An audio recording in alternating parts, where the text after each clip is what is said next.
Alright, enough of that. Hello. Hello. How are you today? Thanks for stopping by.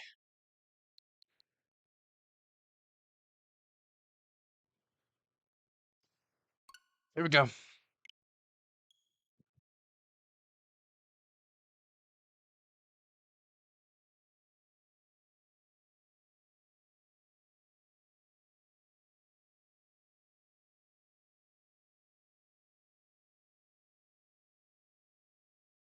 Well, let me run the Discord real quick.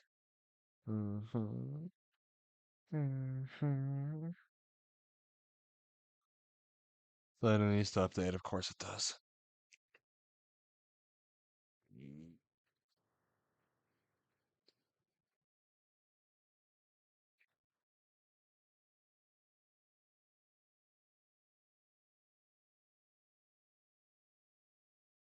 Stupid ass.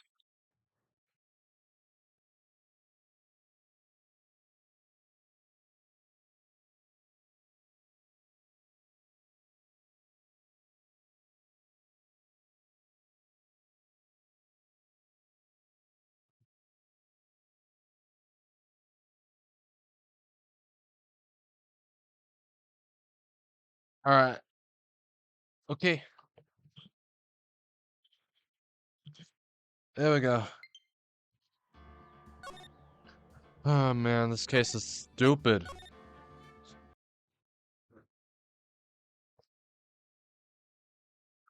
Yeah, we're about to. Yeah, we're about to have him testify. The gumshoe. Mhm.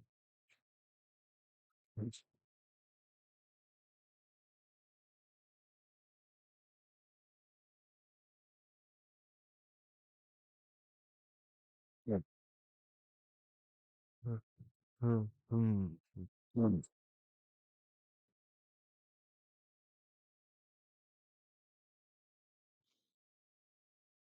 Describe for the court the crime scene and the findings of your investigation there. Alright, immediately. The investigation. The crime scene was reported at 2:25 p.m. by kind of a scary old man, sir. Poor Maggie had passed out from the shock. It must have been real tough for her. The victim didn't have any identification on him, but we figured out who he was pretty quick, and then the investigation went smoothly. Maggie was searched, we found a lottery ticket and the bottle of poison. And that was it. There was nothing else missing from the crime scene. You identified the victim and secured her prime suspect. Very good. Last chance to convince the court you're a real lawyer, Trite. Don't count on any more cross-examinations after this one, so let the fun begin.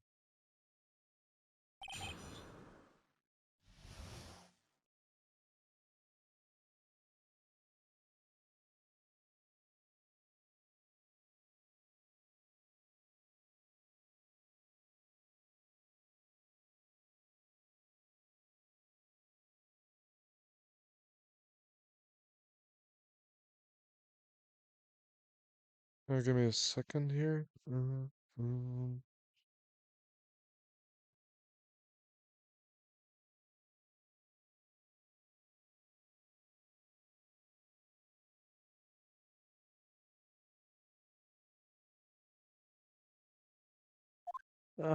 Ash. Ash, what's up? Where have you been?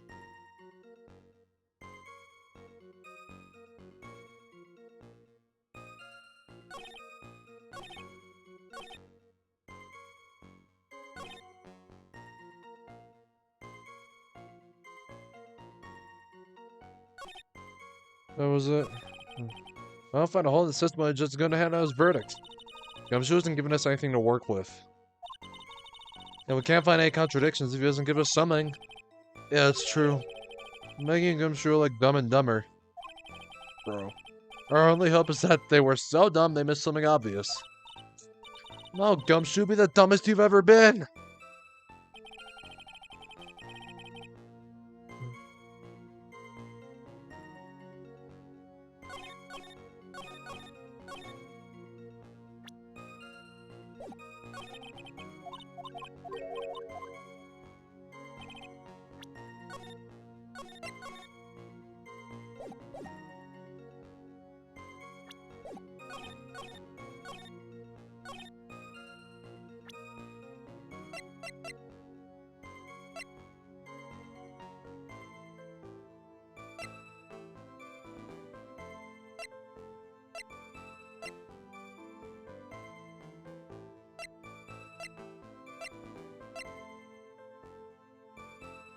You've been stuck with school stuff.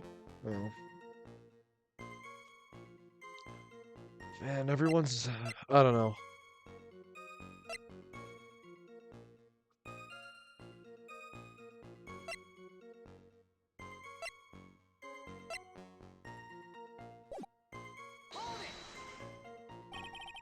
But the defendant had been passed out for a while, correct?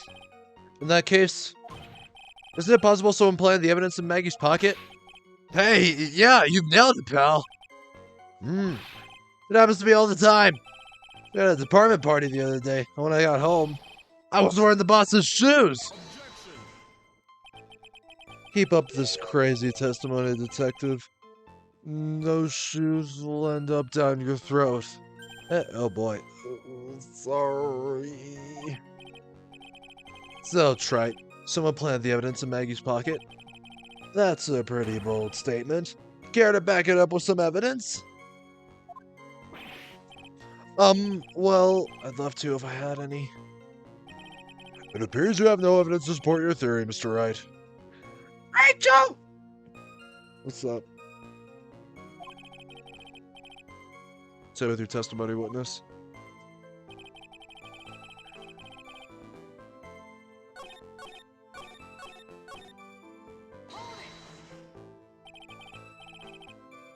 Girl, man, Detective Gumshoe.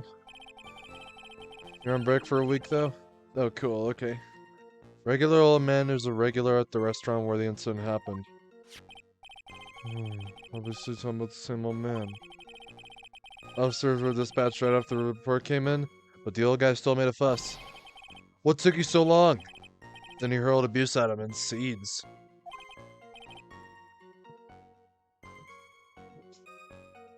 Alright, cool, and I need to buy a new chair.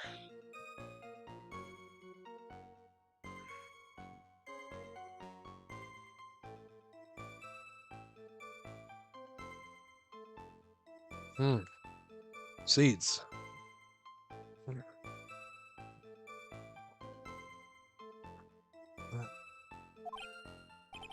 Ha! It was nothing. I got any trouble with my teeth. I guess not even the mighty Godok boy being attacked by that guy. The old man was the only other customer in that place at the time. He took his time finding a payphone apparently, so he was late reporting the crime. Passed out from the shock. How long was the defendant unconscious for? The officers got to the crime scene around 2:40. Maggie was still out cold in the kitchen at that time. It took her 10 minutes or so before she came to. I would have liked to have been on the scene myself. I bet you would have liked to have carried out the search too. Hold on, let me pull something up. What? I need to pull this up. Alright.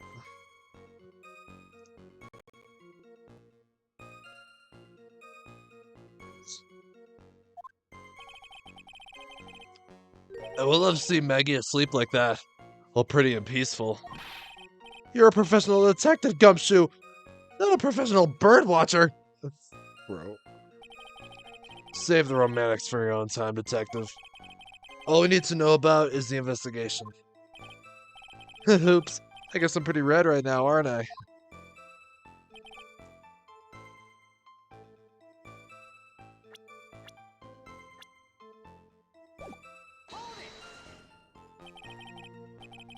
You didn't have any? Are you saying that it was stolen then? No, I don't think so. The victim didn't have a driver's license or even a credit card on him, pal. All he had was 58 cents in his wallet. 58 cents? Yeah, I can't believe I found someone with less in their wallet than me, pal. The victim sounds like he was a thoroughly miserable young man. Or some kind of outlaw. Why not give him a bit of an edge? I think I'm onto something here.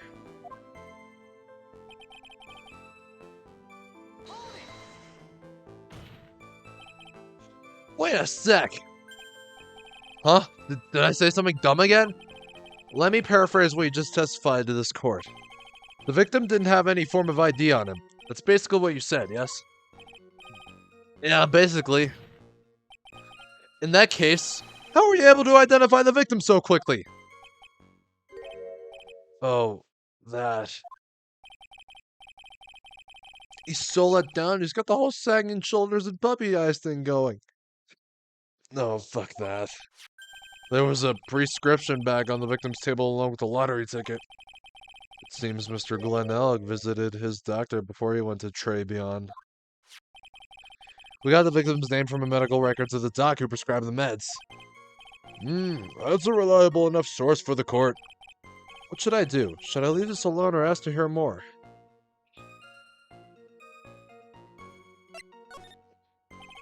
So what sort of medicine was in the bag? Well, actually, the bag we found was empty. Huh? Yeah, completely empty. It was completely empty? Ha. You're entering an empty paper bag as evidence? Desperate, are you, Trey? Now, what happened with the investigation after that, Detective?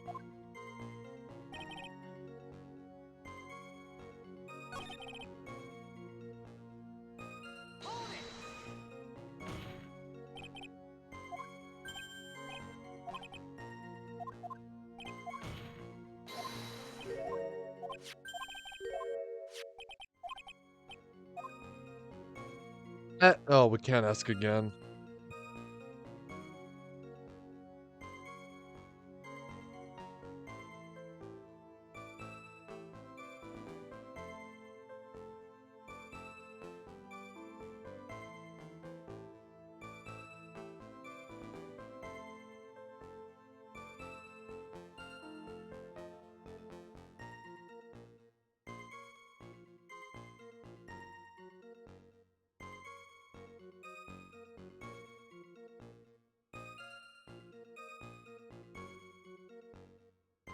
The prescription bag.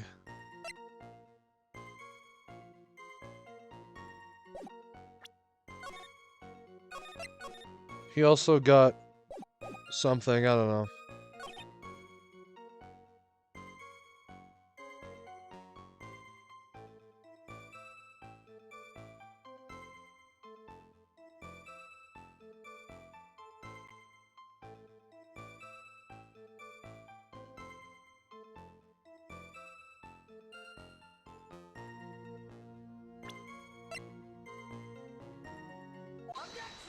Uh-huh.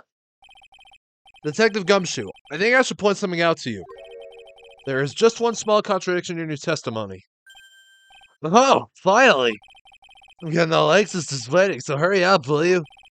You testified that nothing else was missing from the crime scene. However, the prescription bag you mentioned was empty. Did the officers recover the medicine from the scene of the crime later? No, they didn't. The victim was given a prescription right before going to Trebion. Where then did the medicine disappear to? You aren't so cool, pal! Indeed. Due consideration wasn't given to the victim's prescription in the previous trial. Witness, why do you always overlook such vital pieces of evidence? I guess that's the most curious thing I've done so far, huh? The victim was killed by poison, and the victim's medicine mysteriously disappeared. The victim's own prescription could have been the lethal poison itself. Order! Order! Well, Mr. Godot, what do you have to say to that? Ah, that's all. What? Read for the court the name of the clinic on the prescription bag, if you will. What's the clinic's name got to do with anything? New Ear Otolaryngological Clinic. Otolaryngological? Wait, I said it wrong. Otolaryngological. I think I said that wrong too. Just what kind of illness was the victim suffering from? Mr. Godot! And coffee. Hardly an illness, Your Honor. More like a bitter war wound, you could say. A war wound? The day before the incident, Mr. Alec found himself in a fight. He took a blow to the side of the head and ruptured his eardrum. He ruptured his eardrum? And what on earth was the prescription he was given? It was a cream that was to be applied topically inside his ear canal, not to be ingested. What?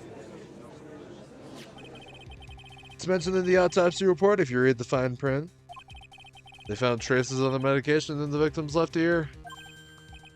Ah, yes. Here it is, in very, very fine print. It seems Mr. Alg correctly applied some of his medication while he was at Trebion. Therefore, it would be absurd to believe that he would have eaten his medication. It seems that this medication is irrelevant to this case after all. No. Nick, if you don't think of something quick, it'll all be over. I think she's right. But I can't get away with any old weak objection. What should I do? Push the medication issue. Only moments ago, Mr. Godot made the following statement. It seems Mr. All correctly applied some of his medication while he was at Trebion. That's the case, then why was the medication not found at the scene of the crime? But the medication in question was for topical use inside the ear canal. That doesn't change the fact that it could not be found at the crime scene. However insignificant it may seem, it's a lawyer's duty to pursue the truth. You know as well as I do that the medication is irrelevant. It hardly seems likely that a prescription drug would contain potassium cyanide. It hardly seems likely that the coffee the waitress served would contain it either. But it did! The possibility is undeniable! That's enough! And, hold on. Hold on, I gotta, like... Give me a second.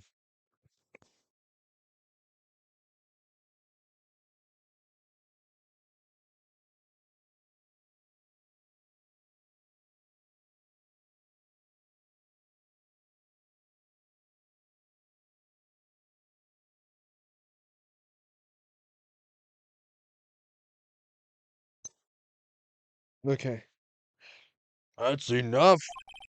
Mr. Godot, is the detective the only witness the prosecution wishes to call? Mr. Godot? I got my own witness I like to call, sir. We made Godot short circuit. Now we gotta repair him.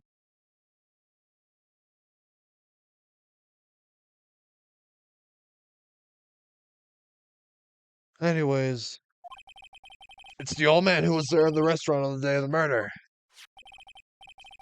Victor Kudo? The Pigeonator? Very well. The matter of the disappearing medication seems little more than trivial at best. However, it wasn't explored at all in the previous trial, and that is something that bothers me. Oh, yeah. Good job, Nick. The court will adjourn for a 10-minute recess, after which we will hear the prosecution's next witness. Ha! I suppose this means I'll just have to finish you off in my last 6 cups. Court is adjourned for recess.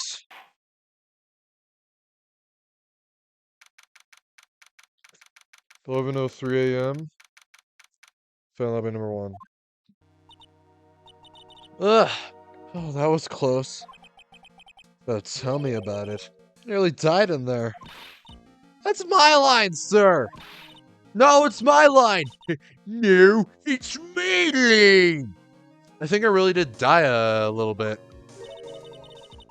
Looks like we all nearly died in there. Can't believe Detective Gumshoe! How can you betray us like that? Huh? He said he'd help me. But he totally set me up! I don't think he meant to do that, Maggie. He was backed into a corner. I mean, the guy's gotta do his job, right? It's okay. I know all about lies and betrayal. I've had them my whole life. But it really hurt this time. It felt like someone punched me hard in the stomach. I hate that guy. I don't ever want to see him again. Poor Gumshoe. So the next witness is going to be that old guy from the park, right? Yeah, Mr. Kudo. Lover of waitress outfits and projectile seeds. I bet he's going to be really stubborn. I mean, he's pretty stubborn in his ways. I mean, he's pretty set in his ways, you know? Yeah, he's a big old grouch. Are you going to be able to handle him, Nick? Yeah, I can take whatever he throws at me. Even though there's never any bird seeds.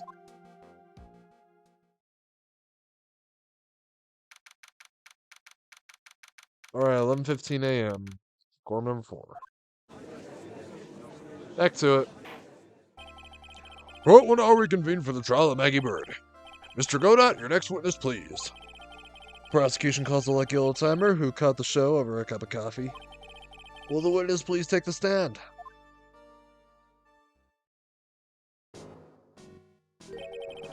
Name and occupation, if you don't mind. My name is Victor Godot, born and bred in the land of the rising sun. Honor and duty are what make me, mind you. I can be quite emotional at times, too. We don't need to hear about that, Mr. Kudo. Just tell the court your occupation. Occupation? Listen, youngin', how much gold do you think there is for kimono embroidery here? Kimono embroidery? That's what I do, or did, back in Japan. I embroider a family crest on kimonos. My ancestors were embroidering kimonos before this country even existed. Wow, a real craftsman. They're a dying breed. Hey, maybe you can embroider my costume sometime. Anyway, like I said, there's not much demand for that kind of thing here. So I had to take a job working the cash register at a burger joint, pretending to smile. That burger joint would have been better off putting him in the kitchen. Now then, witness, were you in the restaurant at the time of the incident? Oh, yes! I was eating some seeds over a cup of cappuccino. Seeds? What do you think these are? And oh my god.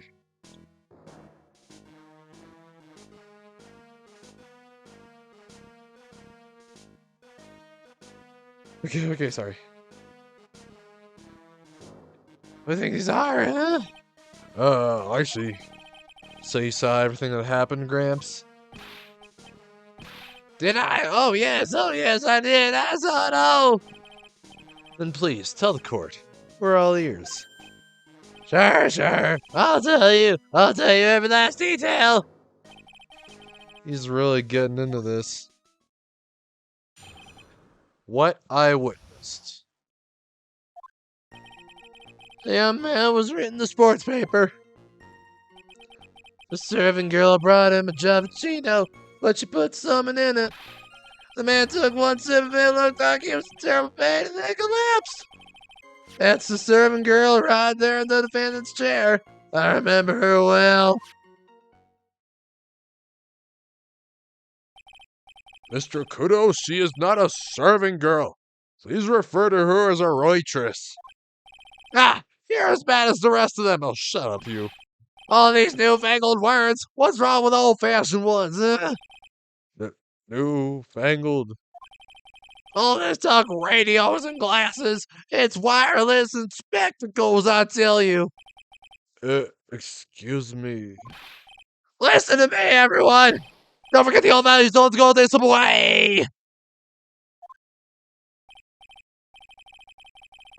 Well, I think it's time to begin the cross-examination, Mr. Wright. Yes, Your Honor. Oh, jeez.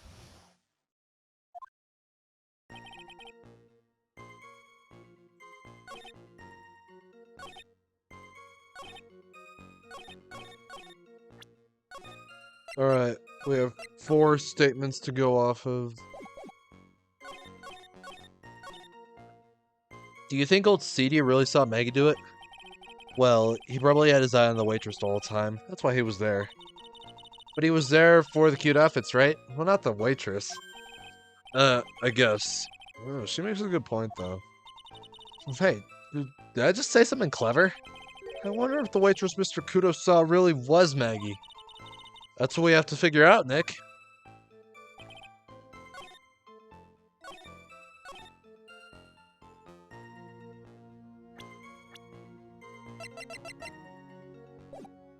Press that. You said I remember her well in reference to the waitress. Does she have any particular features that you can identify her by? Particular features? It's a disgrace, that's what it is! Sorry? You can see all the way up to her...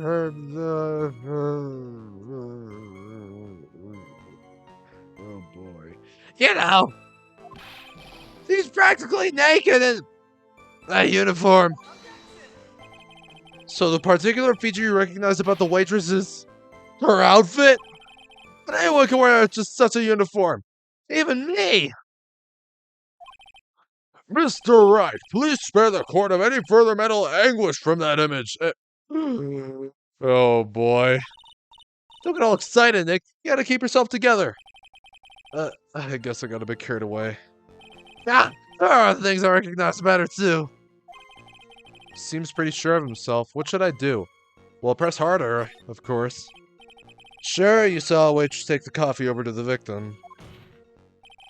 But what matters is whether that waitress was Maggie Bird or not. Quite right. Mr. Kudo, these other features that you recognize about the defendant, I will ask you to add them to your testimony.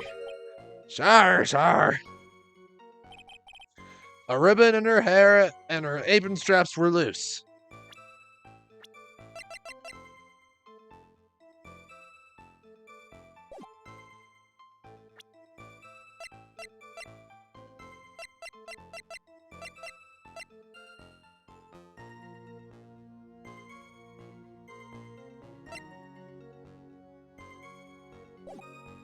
Alright, let's press this. Let's press this one too. You do seem to remember several details about her appearance. But what about the most crucial detail of all? Her face. Yeah, as if I wouldn't remember that! The witness noticed the straps on the accused apron. He's unlikely to make a mistake about her face. That's right! I can even tell you the color of the ribbon in her hair. It was red. So you see, there is nothing wrong with the witness's eyesight. There's no doubt he remembers the waitress pretty well. What should I do? I get the feeling there's something more to this somehow.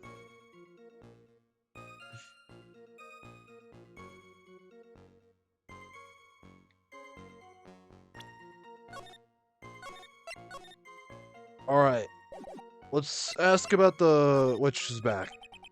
The identifying features you described are all things you would see from the back. Wait. So what? Is it possible that you never saw the waitress from the front at all? Ha, he's got you there, Gramps. People normally talk about facial features when they're asked to describe someone. What this witness's testimony is nothing but straps and ribbons. This is harassment! I tell you, I'm not obsessed with straps or ribbons! I'm just telling you what I saw! Mr. Kudo, the court requests that you add details about any identified features.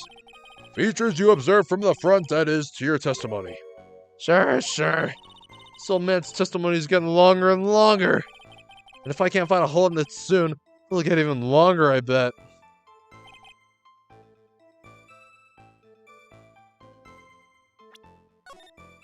No. No. How about this? We present her profile. No.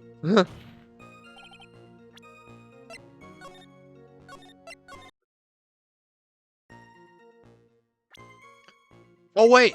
No wait! I think we've said the apron. Yeah. Mr. Kudo, I would like you to please take a look at this. Yeah, a filthy thing would suit Phil like you just perfectly. Oh, shut up. Charlie! Charlie! What's that? Oh. Actually reminds me of my grandson. Looks like just after he's done eating. I'm not gonna question that. Have you ever seen this before? Of course I haven't. You think I forgot something as dirty as that? Eh. Well, you half-witted clown.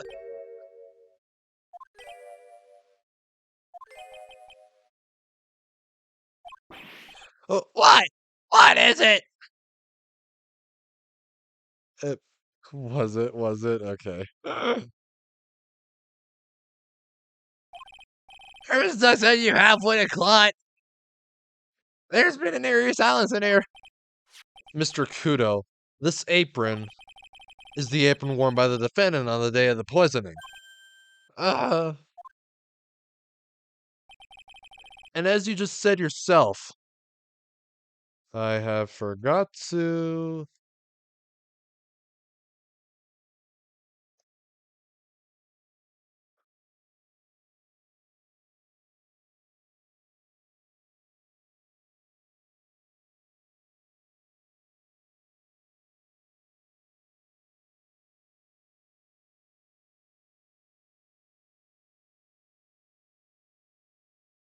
I keep forgetting to export. Okay. Alright, the next VOD should be on YouTube soon. And as you just said yourself, you wouldn't forget somebody like this. Which means, if you had really seen this apron before... yes, you know what I'm getting at. You couldn't have possibly seen the waitress from the front! Yes! Witness! You can't just oops your way out of this! Ha! Well. Looks like we finally have a genuine trial on our hands. What do you mean? What do you mean? Why am I so... Did you forget to turn your volume up?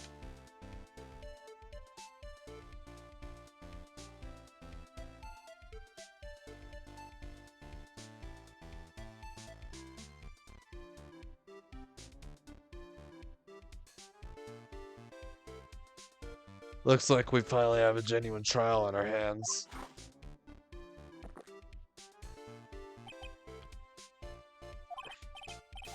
Listen, Trite, here are the facts.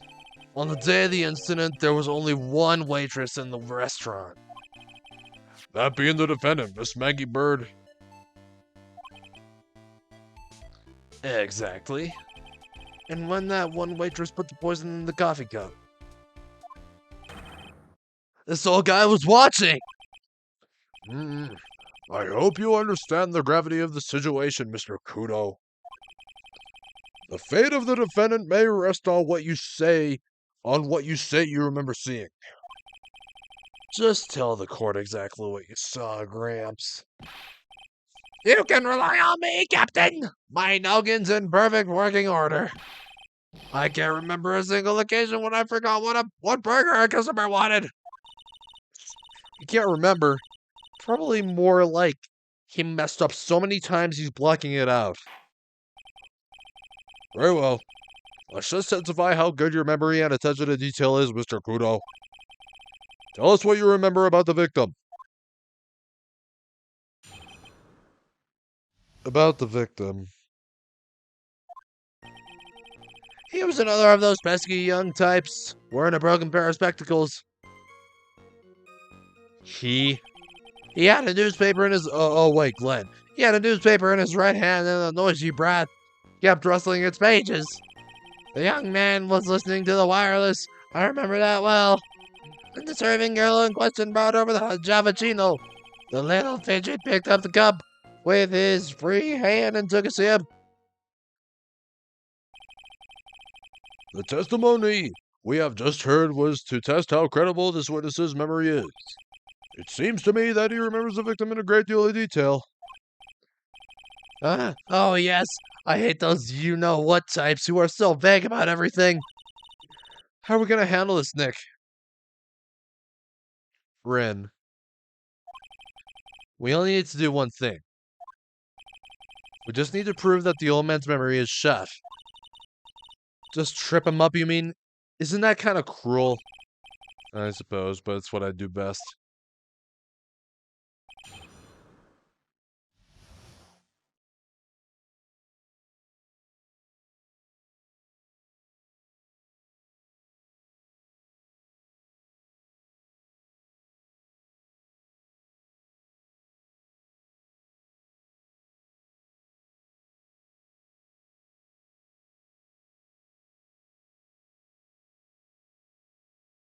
What? What? What? About the victim.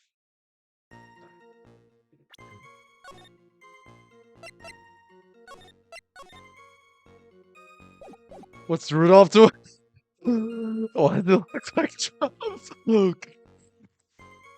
What the fuck? Bro, why?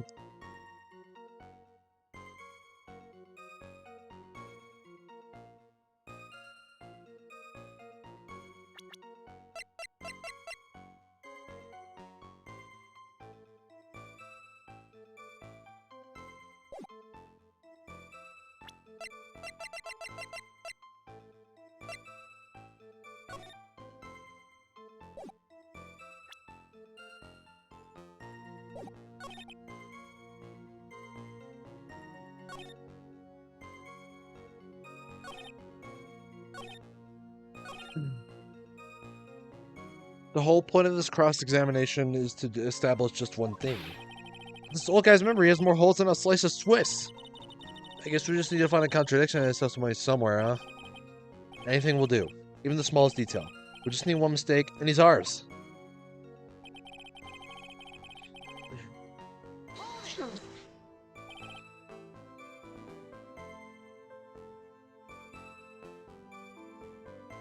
Spectacles.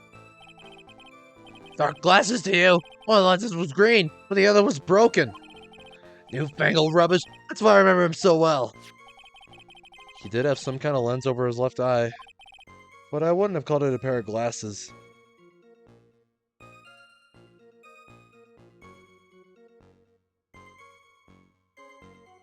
Oh boy. He seems to have been wearing some rather modern-looking shades. Perhaps I should take to wearing some and rival Mr. Godot's sharp appearance. You better come up with something sharp and quick.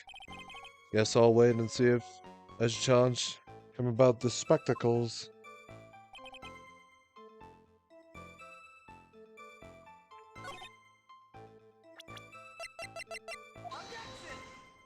No!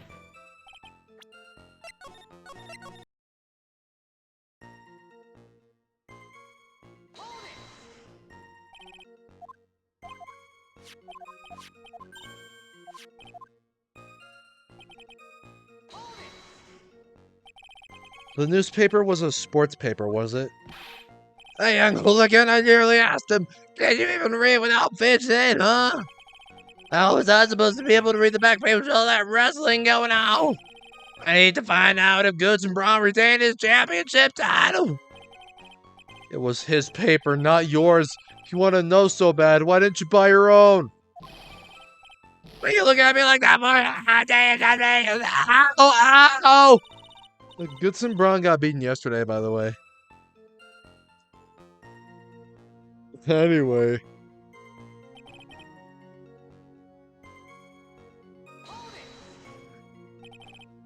The wireless. Take it, young rascal!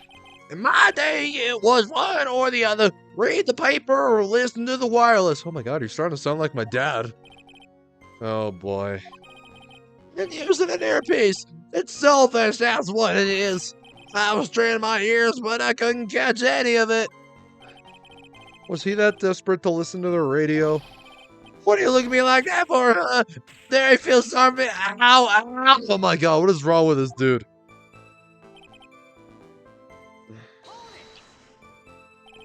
You mean the waitress who you only saw from behind, right? You're one of those, aren't you? You never let anything go, is that right? Maybe. What's the matter if I saw from the front or from behind? My eyes don't ow! Okay. Okay. No more. I better not push it until I've got some hard evidence.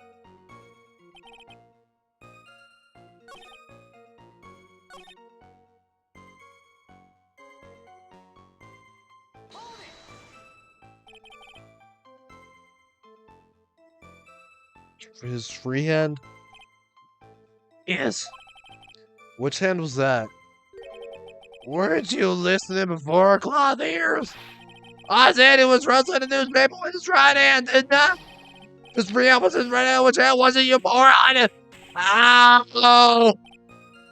Ah, perhaps the great Mr. Trent has three hands. Jeez, I was only asking. No need to gang up on me and treat me like a freak.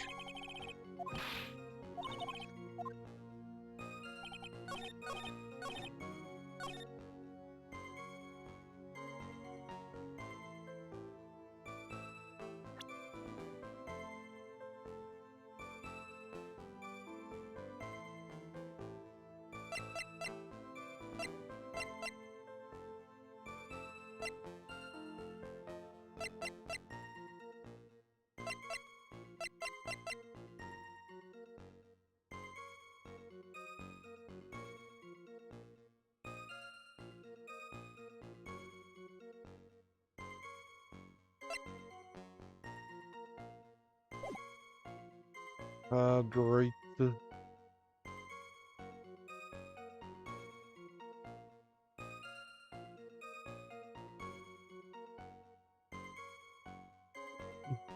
Thank you.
No, this is not my client. This is a witness. Now this is my client. Remember her?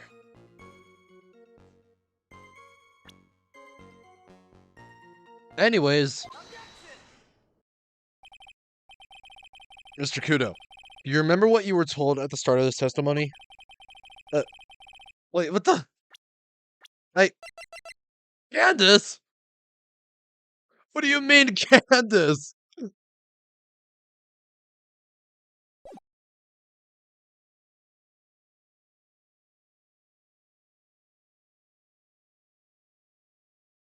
This was a way of testing the credibility of your memory? I know, there's no way my memory, I tell you, none! You watch the face, it's very okay. Nothing. If I got anything wrong, I'll eat these seeds and sing the pigeon song! Care to tell us where this is going, Trite? According to Mr. Kudo, the victim was holding the paper in his right hand while drinking coffee with his free hand, which would make that his left. Ah! What is this? Kindergarten!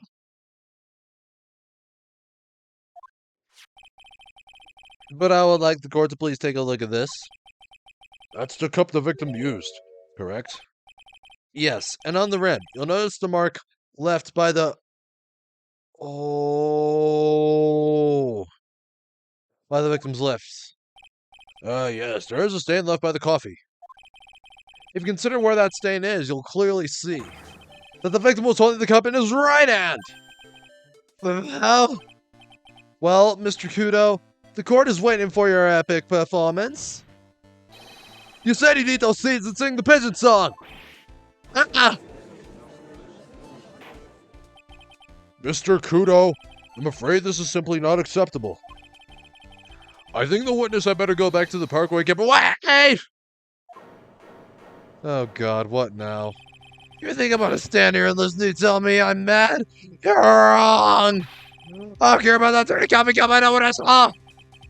You still insist on your testimony? That young brat was holding the cup in his left hand! Oh yes, no question, I'm a good law-abiding citizen, I am! Set that young up on you spuggy-haired yahoo! You are at fault! Who, me?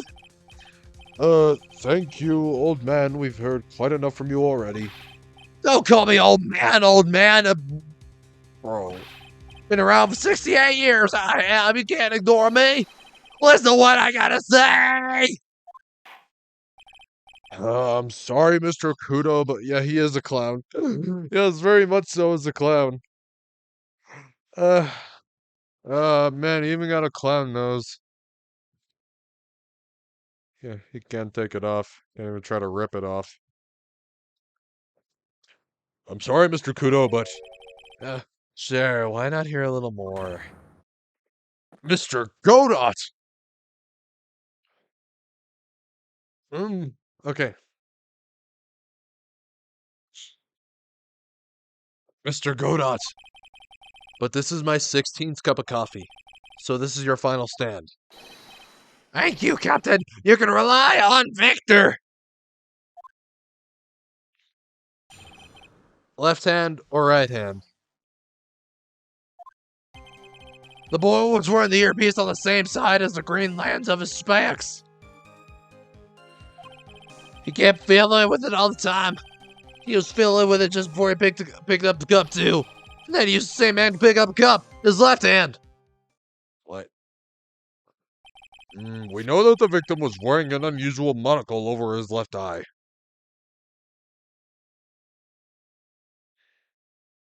You know what he looks like? You know who he looks like?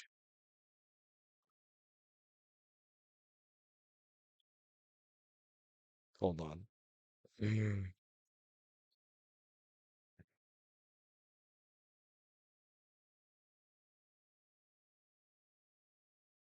know who this dude looks like? It's over 9,000!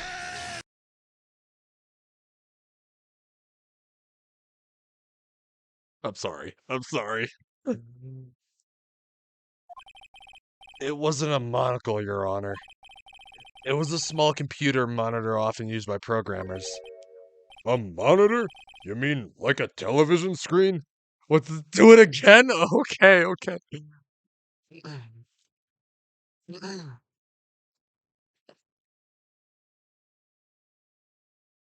It's over 9,000!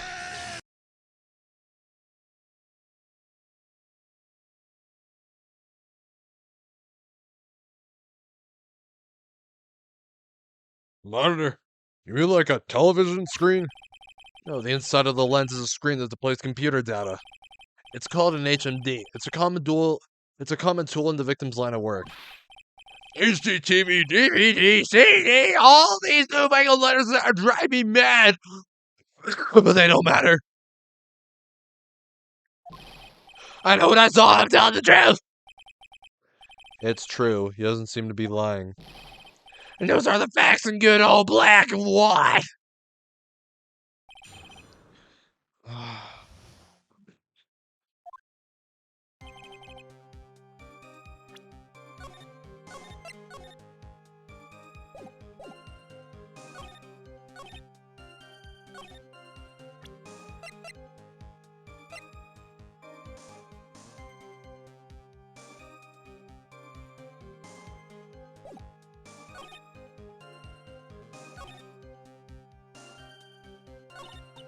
Well, Nick, what do you think?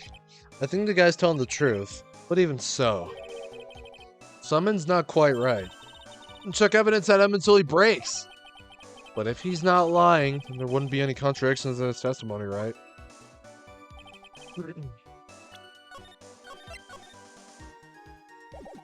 Press. So the victim was wearing an HMD. HDTV! What does it matter? It was none of them actually, but anyway.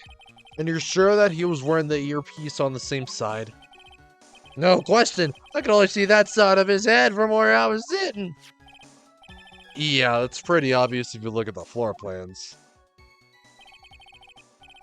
From the opposite table, he only have a view of the side of the victim's head. Now you need water. Jesus.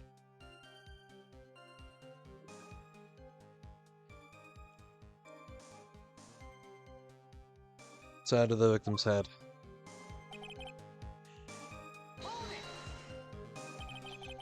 Seems you kept an eye on Mr. Glenn Elg.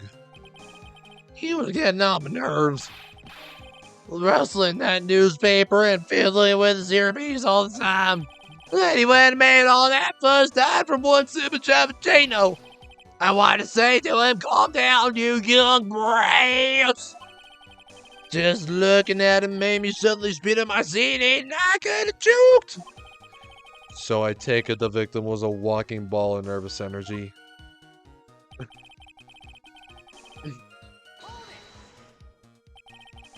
The earpiece you mentioned. Which hand did the victim touch it with? You're one of those people, aren't you? You're the type that uses your left hand to get things out of your right pocket. Actually, um,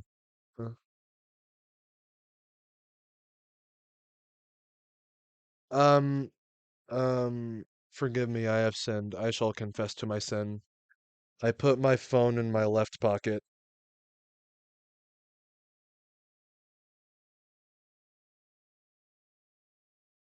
Anyways, or fasten your left cup with your right hand.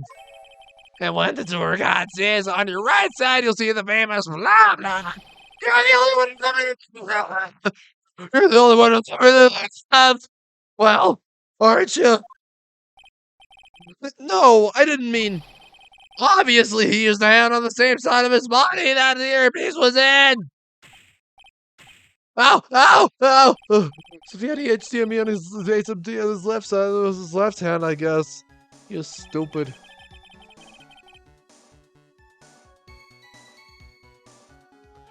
Yeah, definitely.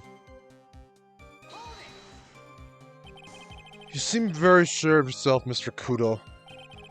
That's because I know what I saw him. I don't want Trixie trying to play oh boy.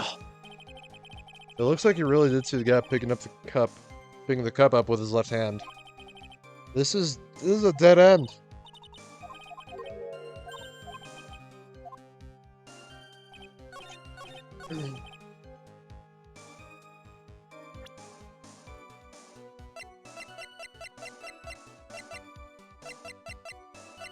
Let's present again. No.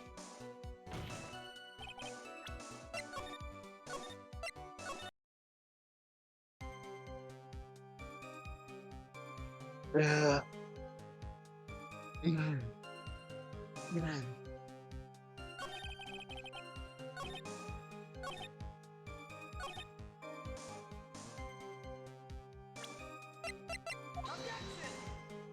Nah.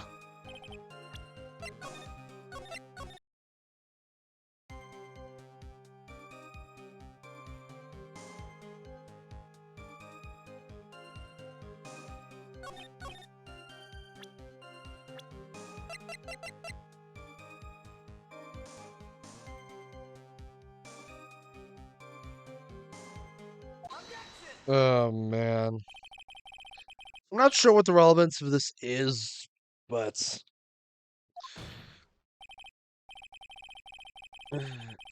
yes. Mr. Kudo, there's something very strange about your observations of the victim. What? Alright, there you go. There you go. Hurry up and screenshot him.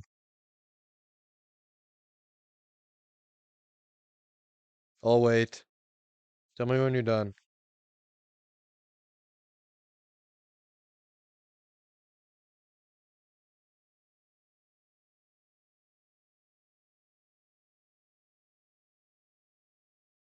Why does he have Stanley's head shape from Gravity? Uh, hold up. Hold up.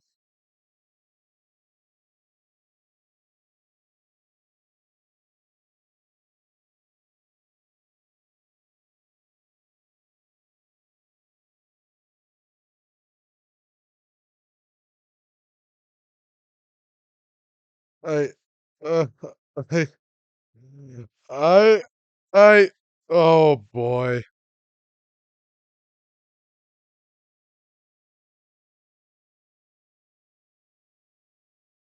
Oh boy. God damn it, Ren. What? You say he was wearing the earpiece on the same side as the HMD. No question. You can lock me up. I'm not wrong. He was his left ear without a doubt. I can only see that side of his head from where I was sitting. I don't think so. What did you say? You're no doubt unaware of this fact, Mr. Kudo, but the victim couldn't hear him with his left ear. His eardrum was ruptured! Eh?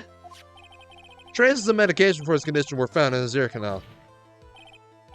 That's right! It's impossible that the victim was wearing his earpiece in his left ear, because he couldn't even hear in that ear!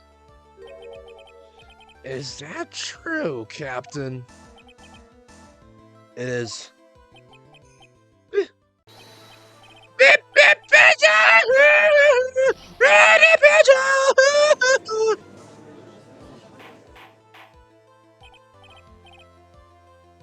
I'm sorry. Order! Order! Order! This witness's testimony is completely unreliable. He only saw the waitress from behind. He claims the victim was wearing an earpiece when we know his eardrum was ruptured. Well, Mr. Godot?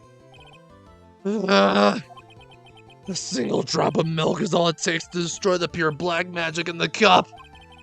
This old man is my drop of milk.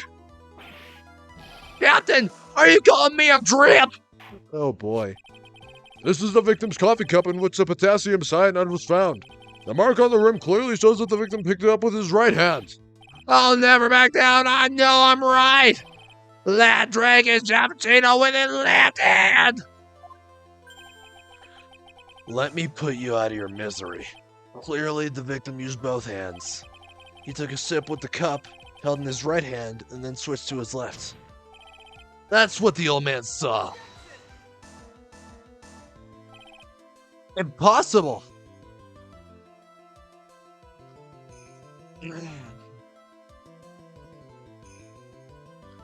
I don't know. Impossible! The witness has already testified on numerous occasions that the victim died immediately after taking just one sip of the coffee.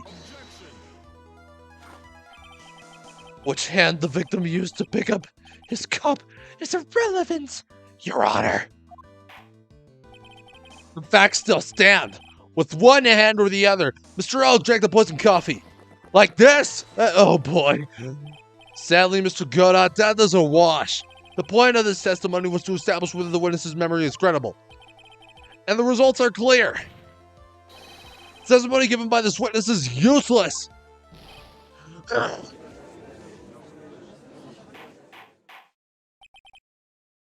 I believe it is time to conclude today's proceedings. I am satisfied that the witness is not deceiving the court. But to be frank, his testimony is a farce. Did you have to be so frank? Take down your puppet's old fogey! I'm sorry, Mr. Kudo, you can't reach me from here.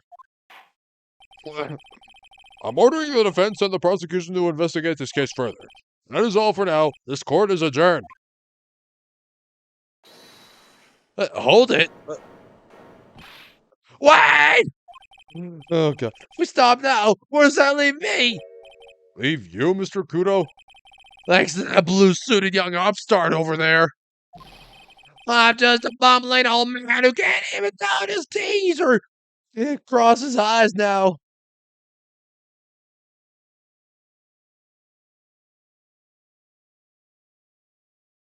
Ain't it cross your T's and gouge your eyes? How is your bad memory my fault? I'm sorry, Mr. Kudo, but there's nothing I can do. I've kept my mouth shut until now. But there's someone else the court should know.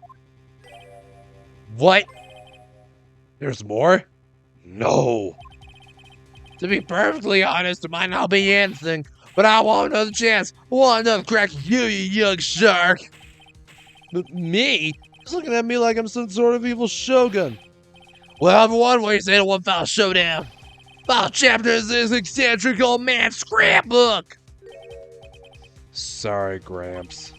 I've already had my 17th cup of coffee. What have you got to lose, Captain?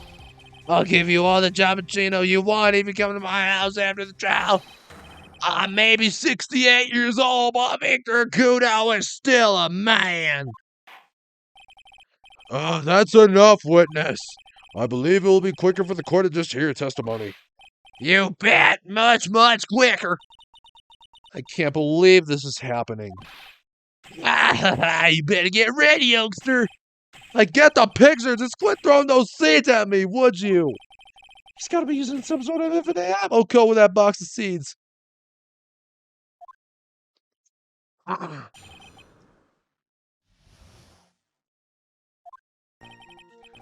First of all, I want to stress that this might be nothing. I'm not too sure of myself. The young boy slumped over the table as soon as he took one sip of his Giappuccino. Well, the clumsy idiot upset the vase. He knocked it right over. It broke, and the strip of cloth covering the table got completely soaked. Well, how about that? Serve things upside down, huh?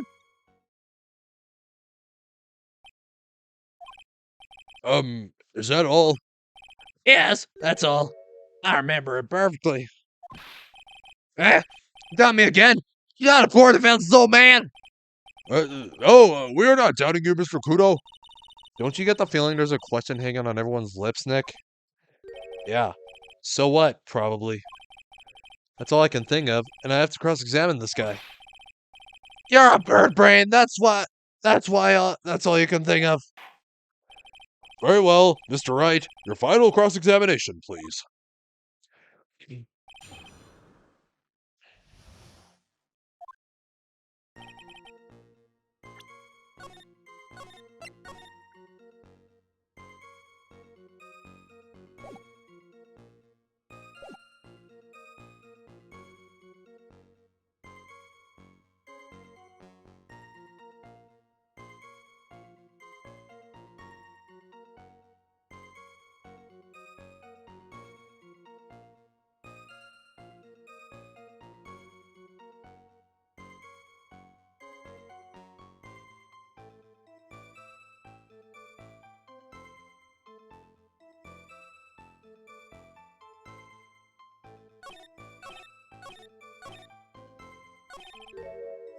He's really giving you the evil eye, Maya.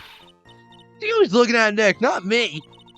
Like he's saying, I triple dog dare you to find a contradiction, youngin'. I guess I'll just have to rise to the challenge then.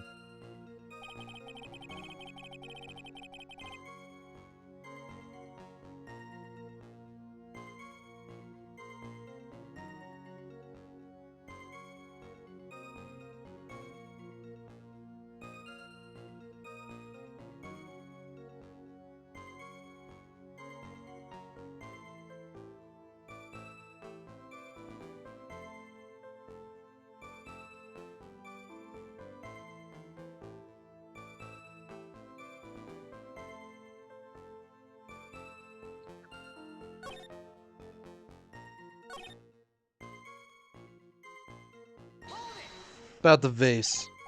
The vase, you say? Yes, there are vases on all the tables in that place. There are accidents waiting to happen. They're practically begging to be knocked over. Well, he's right about there being vases. I do remember seeing them too.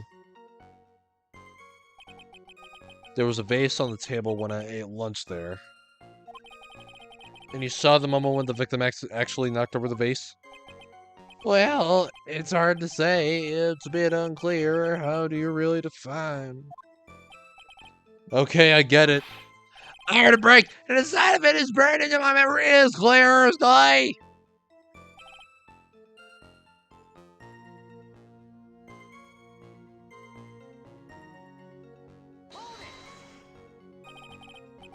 Soaked in water, you mean?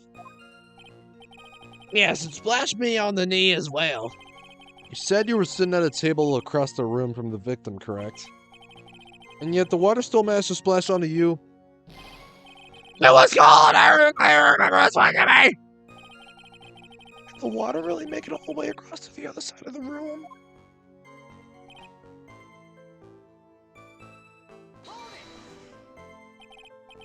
You mean the vase on the victim's table falling upside down and breaking?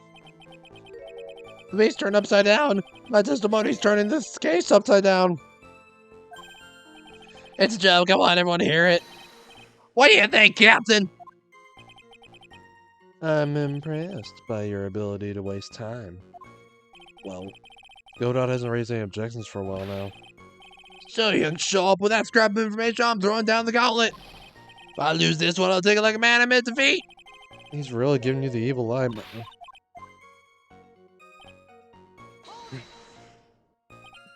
The court generally prefers if witnesses are sure of themselves, Mr. Kudo. Noisy breath! I'm warning you, I'm more savage than a macho man right now. You won't beat me with this testimony, this is the final battle. Ow! Ow! I'll be chucking those seeds harder than ever. Better be careful. Come on, Nick, nail him!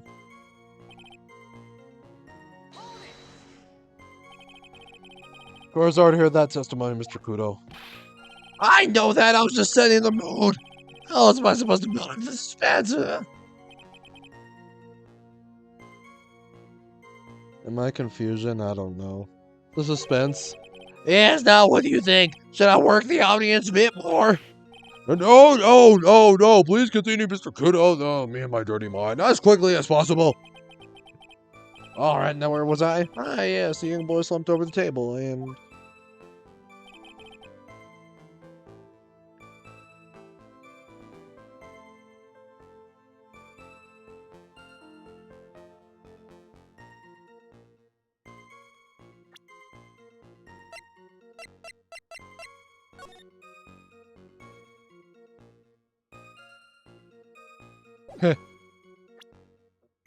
No. Mr. Kudo, this is a photograph of the crime scene. Huh. So what? Look carefully at the table. The vase is there. Intact! Huh? Lost your tongue, Granddad? If he has a breakdown, then... Look at have yours on shot! Ow! Ow! Ah! Enough! If you throw any more seeds in this courtroom, the cleaners will be here all night. Ah! What is it? No? I just remembered something. Yes. Go on. The broken vase? It was on my table.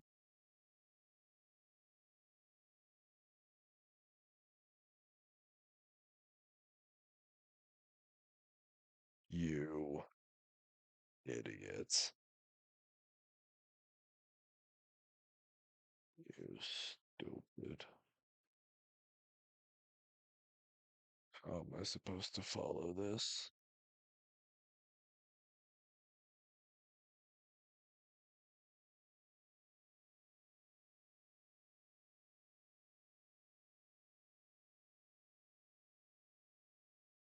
Anyways. Oh, well. You see. It startled me when that young lad collapsed. So I stood up. That must have been when it fell over. The vase on my table, I mean. The vase on your table? Yes, it was on my table. And that's how McGraw came to be completely soaked. And this dude pissed his pants, didn't he? He pissed his pants. Well, that's just great.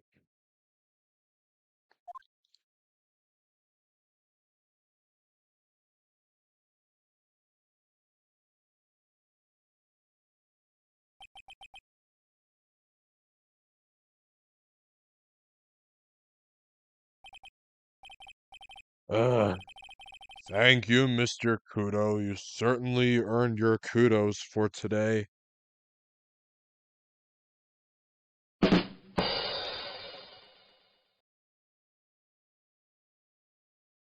I'm sorry.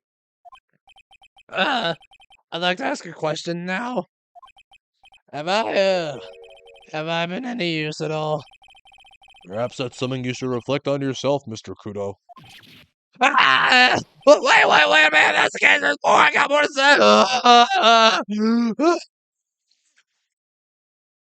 No! Oh yes, I remember something else. No! They live escort the witness out of the courtroom! Wait! Listen to me! Oh, fuck you. Fuck you. Wow. We seem to have been considerably sidetracked. And I am still not in a position to deliver a verdict. The defendant has not been positively identified as the waitress in question. Additionally, there are 2 disparities in the testimony we have heard thus far. The mark on the coffee cup that the victim supposedly drank from with his left hand.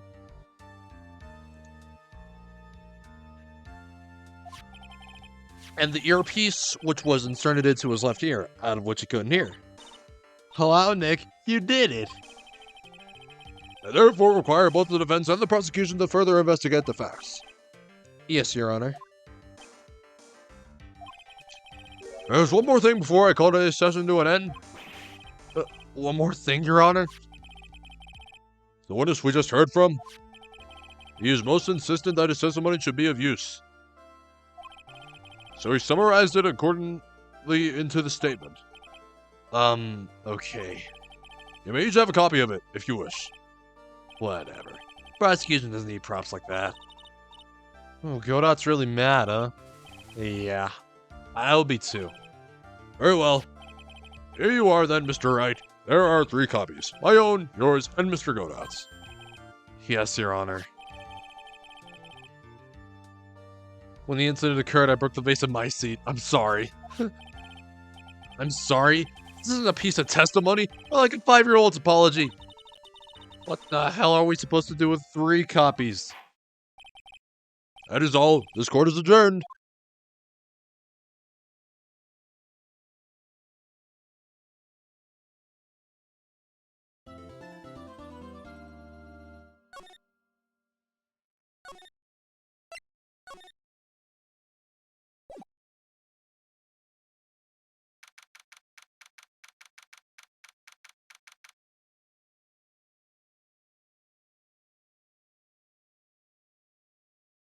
(12:52 p.m.)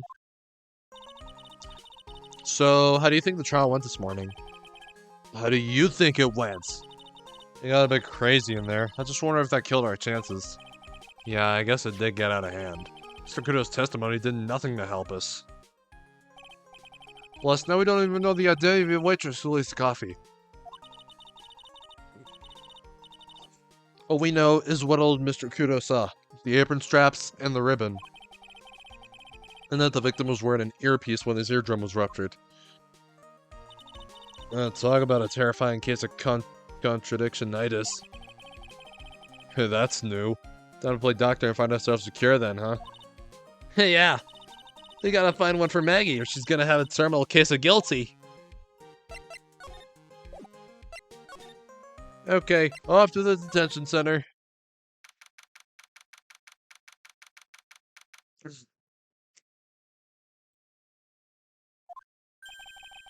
I guess Maggie's still in questioning.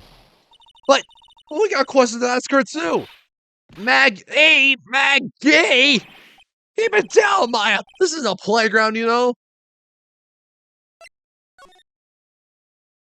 Why is it called a detention center if it isn't even school? Oh, I don't know. Ask someone else, I don't know.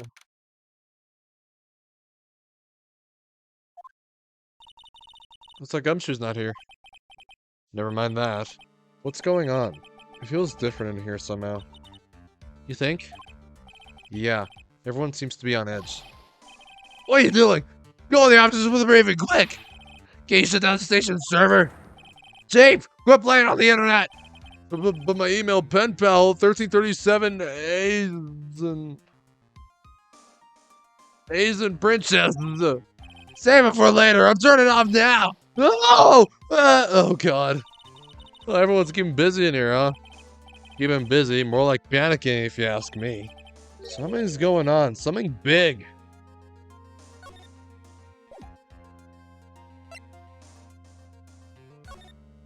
Screw it, we'll come back later.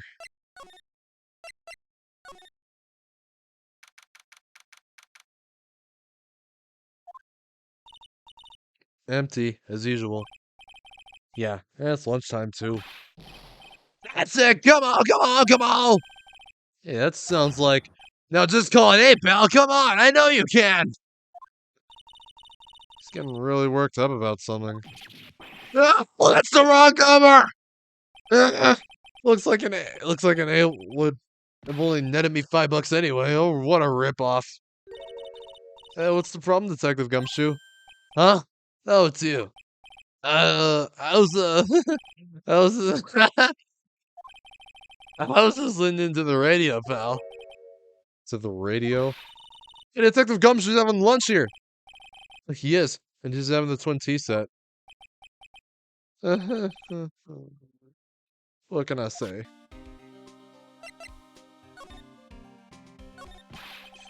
This is a nightmare. How am I supposed to look Maggie in the eye now, pal? You really drove her into a corner, you know. You always blow apart my testimony. Why, of all days, did you do it today? Sorry, there just weren't any holes in it. For once. Yeah, what happened? Usually your testimonies are like Swiss cheese. Swiss cheese? Would he have preferred crumbly, like, aged Parmesan? Anyway, this case has already been ruled on. There shouldn't be any holes left to find. So, did Maggie say anything to you? About me, I mean. Well, how'd she put it again? I can't believe it, Detective Gumshoe! I hate him, sir! I mean it! I'll never want to see him again! Something like that. Well, that put him on edge. But please, Detective Gumshoe, I didn't mean... Why? Why is this happening? Oh, he's banging his head against the wall. Oh my god, he's turning into Von Karma! Oh man, poor Gumshoe.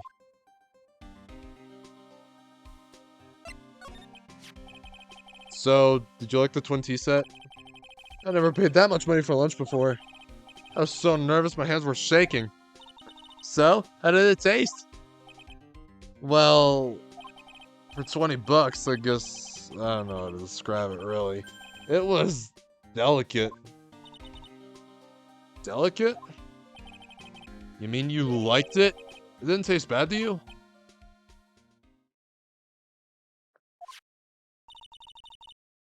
So what's the matter with him? Looks like he's thinking. That's it! I've been trying to think of the right word to describe the taste. And I just realized it's bad! That's it! It tasted bad! It's just kind of hard to admit it to yourself when you paid $20 for it, you know. Maybe you should have found out about the price after he had finished eating. Hey, Nick, maybe that's why Glenn came here. Maybe he heard about the Super Fierce Twin Tea set. If by fierce you mean fearsome. Speaking of Glenn Elg, that reminds me. We still hardly know anything about the guy. Why don't we ask Detective Gumshoe what he knows, seeing as he's here?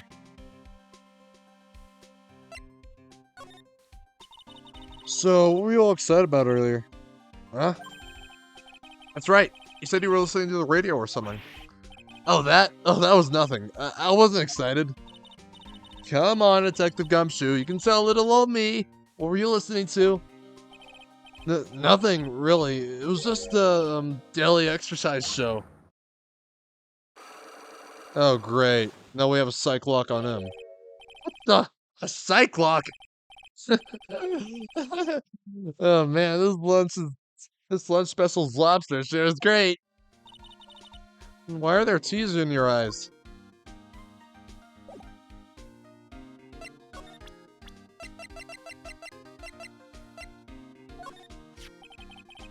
guy was a real programming genius.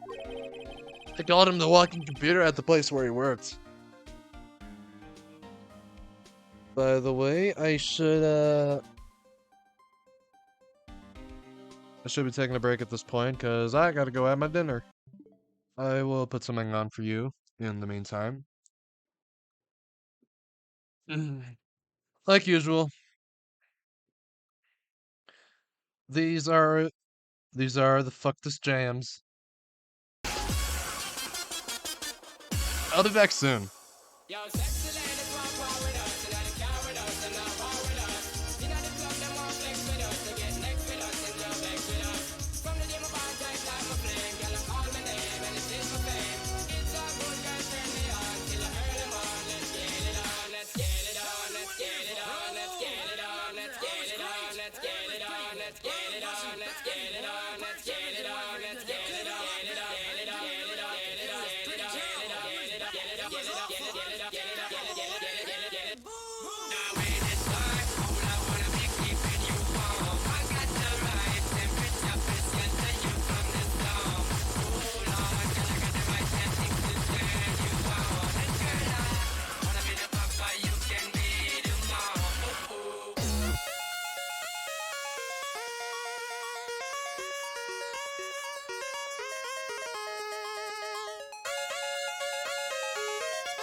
There is a pleasure in the pathless woods.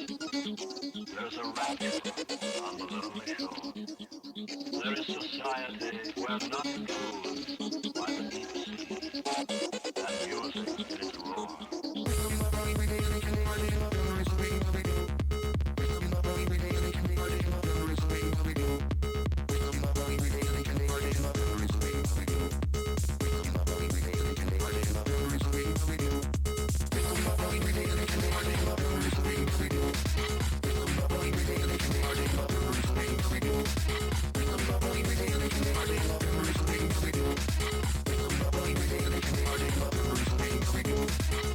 There is a pleasure in the pathless woods. There is a rapture on the lonely shore.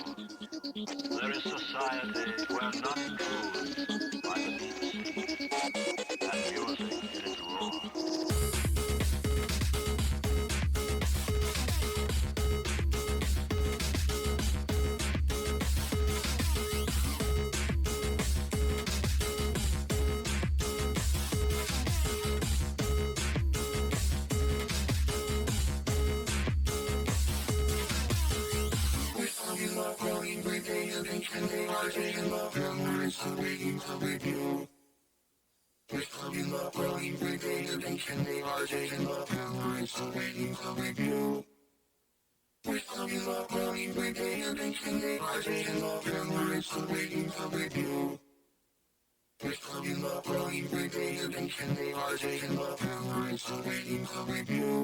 One, two, three, four.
is the end of side A.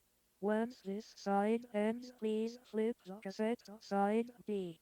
If you are playing the cassette in a device with auto reverse or auto flip, Please wait for side B to begin.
Okay. Back. The food tasted good. Now, we shall get back to it. So, going to the detention center, we were we were talking with Gumshoe, and then he broke down over Maggie. Yeah. Anyways.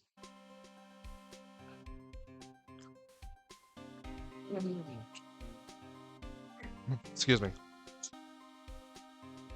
They called him the walking computer at the place where he works. What happens when he crashes, though? Does he stop moving all of a sudden? Thank you, Charlie. He wasn't literally a computer, Maya. Yeah, but this guy, oh, this guy looks like one.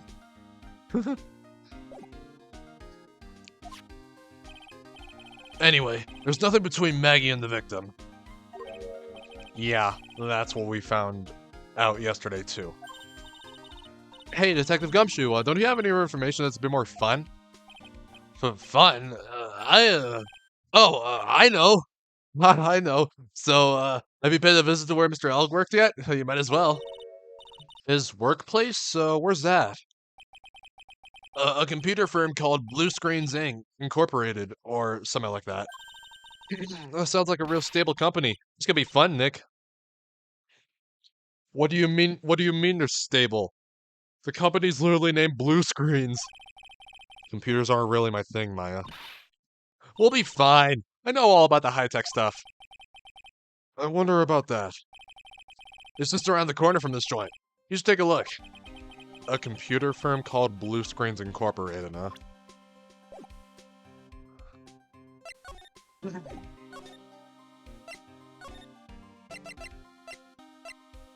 But we could check everywhere and, Yeah. Let's go ahead and check everywhere before going. Huh? Mr. Armstrong's talking to someone. Who is this? Who the hell does she look like?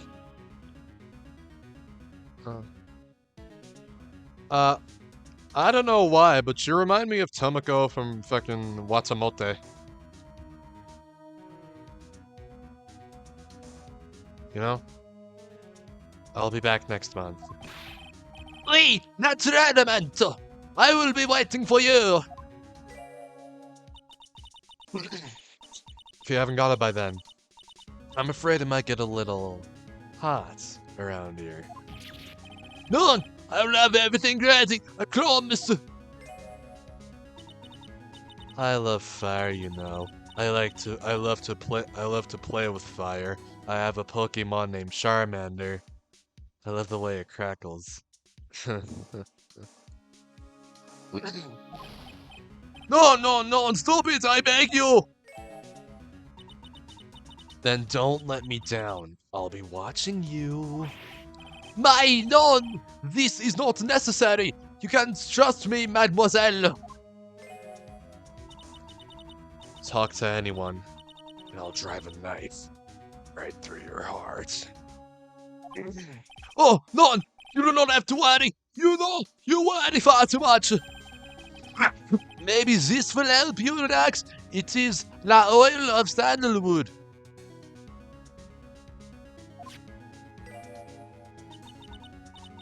I do love raw meat from time to time.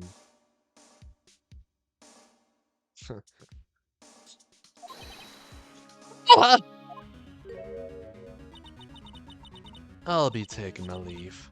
Goodbye. For now.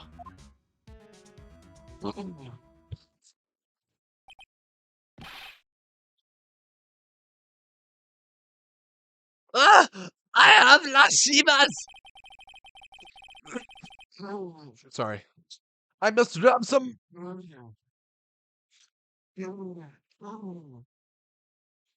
I must rub some of my oil all over my body before I become a nervous wreck. It sounds a bit wrong, you know.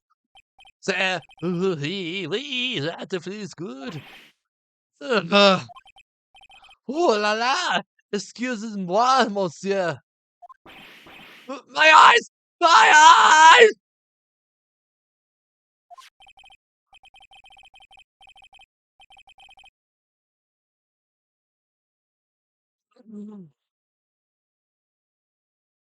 Your eyes, if you have trouble with your eyes, you need this or oil of sandalwood. Isn't this just the leftovers of what you were just using? Man, fuck this dude. I hate him. You don't exactly have many customers, do you, Mr. Armstrong? None, you are right, monsieur. But perhaps That is the perfect time for you to visit me, none. That way, I can give you my undivided attention and cook for you la dish supreme. putting on a brave face, huh? Well, that's what girls do, Nick. But you are right. Business is very difficult these days. Perhaps the name is the problem. People do not understand it. They think it is Trey. But it is that. I just wanted people to think that my restaurant was exclusive. But they think you... But they think you just serve fast food on cheap plastic trays? What, Nick? That's the kind of thing that can make a girl cry. Bro, have you forgotten that Mr. Armstrong is a man, Maya? But this restaurant is my life. It is everything to me. I will defend it to la finale. No one will take it from me. The woman just now. So, who was that woman you were just talking to? Oh la la. You saw that? Well, yes, sorry. So, who was she? She looks so polite and graceful. Polite? Graceful? And she likes raw meat and fries, right? I'll be back next month. Wait, naturalmente. I'll be waiting for you. If you haven't got it by then, I'm afraid it might get a little hot around here. Oh, I will have everything ready. I promise. Excuse me. Now that I think about it, hey, Maya, I think it's pretty clear what kind of conversation they were having. You think so? Well, then let's show them that piece of evidence and see what happens.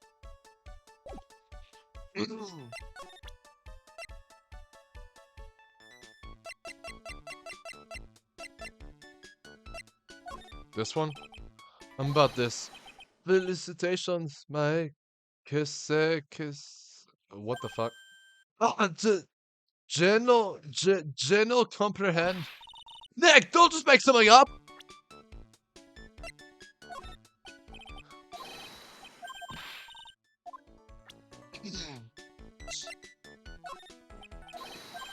I don't know what to present to him.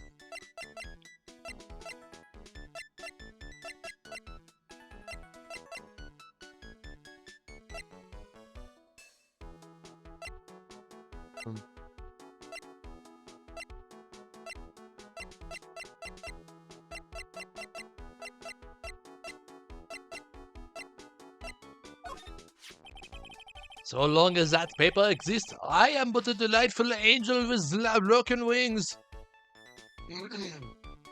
That's not me. An angel doesn't bode well when you think about it. Nah.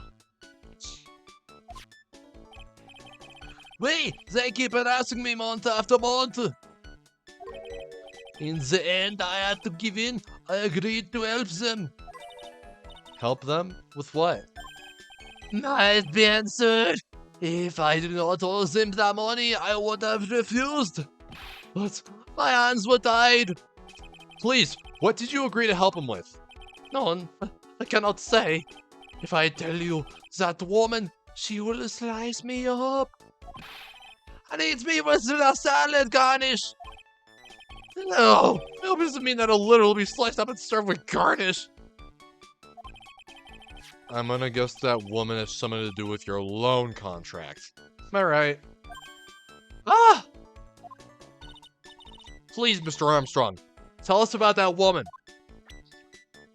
Is she even in the court? No. The woman just now. The woman who was here earlier. I take it that she's... Why has it come to this? What a tragedy. Suddenly I find myself so deep in la debt. It is a sign of the bad, bad world we live in, huh? No, I'd say it's more of a sign of the bad, bad culinary skills. The woman was here. The scary woman, she is from the loan office. Loan office? Is that where you borrowed Is that where you borrowed $500,000 from? Oui. Lenda, it is called. Catchy name. Just hearing it makes me want to borrow some money. Please, you must not borrow from them. If you must, no more than $10. $10? Sounds like your whole monthly stipend, Maya.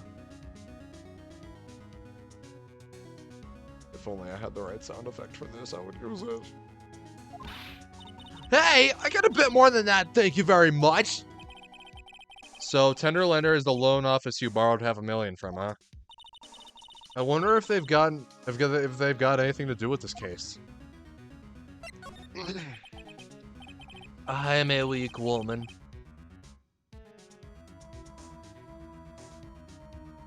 Well then. When I am upset, I have to buy something nice to cheer me up. Thanks to him loaning me the money, I have to pay back $500,000 now. I am like his slave. I have to do everything that he tells me. Who's this he? La tiger. The tiger? Oui, he is the manager of the Tenderlander. Terrifying man, the big city mobster. When he shouts at me, my knees are trembling and his voice is ringing in my ears for 3 days. As soon as I hear the noise of that battered old scooter he rides, I start to cry. Oh boy, it's him. The big city mobster who rides a battered old scooter? Does this guy resemble me by any chance? Oh no. This man has a presence, a most formidable personality. Although, he does have the spiky hair, just like you. There is a resemblance there, I suppose.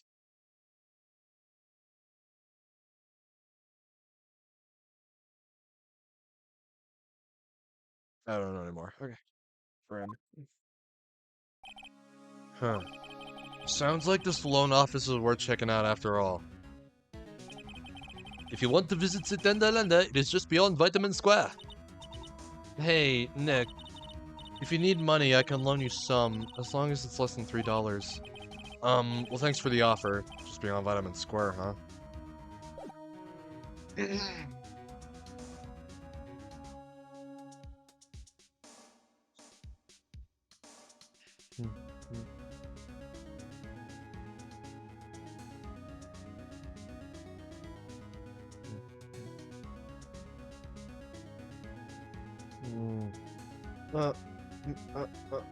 I'm trying to remember the best I can. Oh no, I haven't seen it in a while. Seriously. Alright, we're gonna go to blue screens first. Alright, blue screens and... Well... Okay. Oh wow, this place is so high-tech. You can almost smell the electricity in the air. It is a computer firm, Maya. Can't work without electricity, you know. Who are you? Hello. I'm sorry. Access is restricted to authorized personnel only. This is a computer programming laboratory. So, in 2004, they thought this was 2019. This is a computer programming laboratory. There are far too many trade secrets that could be leaked. Oh wow, what secrets? Everything you see here is classified. No information can leave this building. Understood. Who is this woman? She's like a robot from some kind of whacked old educational show. My name is Lisa Basel. Oh great, we have another one. I'm the company director. The director?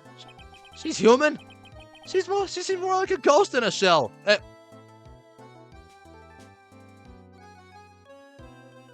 Are you sure her name's not Makoto Kusanagi?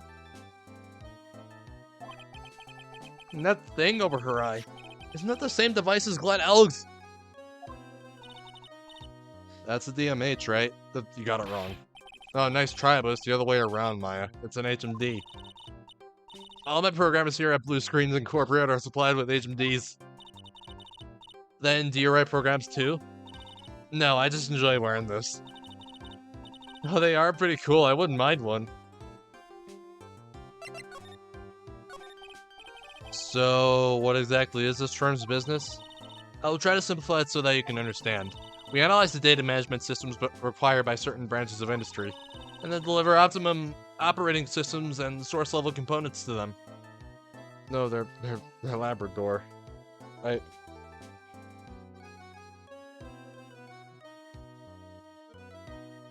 Oh boy.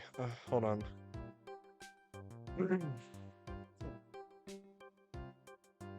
Hold on. Hold on, wait, hold on. What year is Ghost in the Shell? Alright, okay. Ghost in the Shell 2029. Well, that's the year it took place in.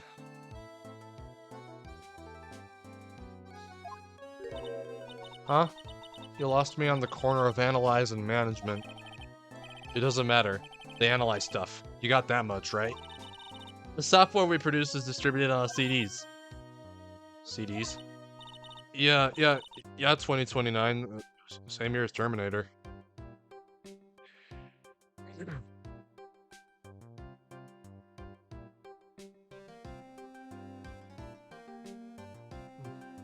Yes, compact disc. Digital optical storage media. Of course, CDs are used for software as well as music. This is a small firm, but all my employees are first-class programmers. Let's ask one of them what they're doing. Excuse me, what are you working on right now? I'm researching the impact of time slice on global variables. Obviously, program structure heavily influences response and performance, so the codependence of global variables and memory overheads is vitally important to the success of the execution.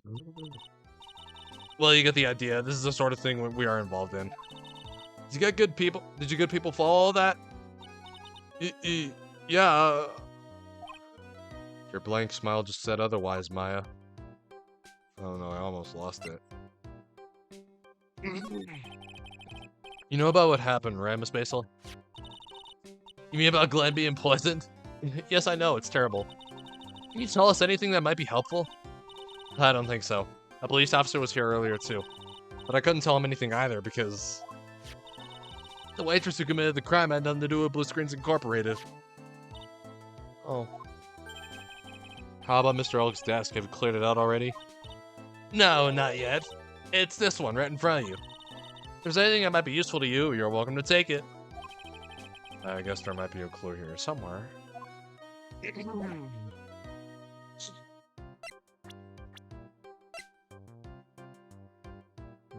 Absolutely not a robot. Okay, I believe you. AI! Whoa, look at this desk, Nick. What a mess. Looks pretty average to me. You can't get any work done with everything all over the place like this. You think real whiz kids can work under any condition, you know?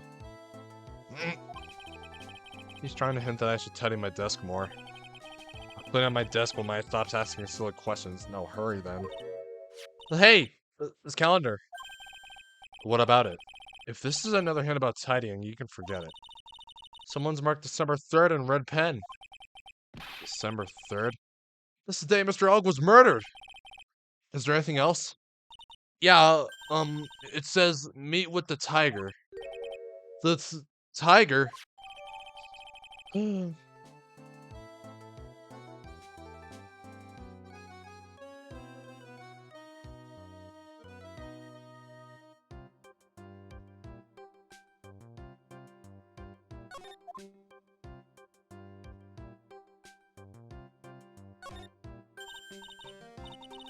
Hey, look, Nick, it's a supercomputer. It looks like it's really smart and wise, doesn't it? Computers are only as smart as the humans who use them, Maya. That explains why we don't use a computer in our office. You work there too, Maya. Yeah, but at least please, don't argue about something that's so trivial. Otherwise, the computer will laugh at you. She said she'd laugh at us, Nick. She's a human, Maya, not a computer!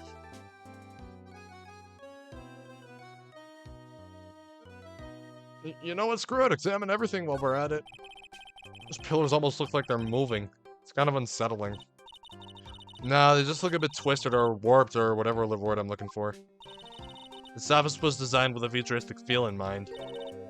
Futuristic? That's what they thought when they were developing this game. Yes, we tried to imagine what things might look like in the future when we designed it. It helps to soothe and calm the soul. On second thought, I agree with you, Nick. This place is really unsettling. Oh boy, okay. Hold on, excuse me.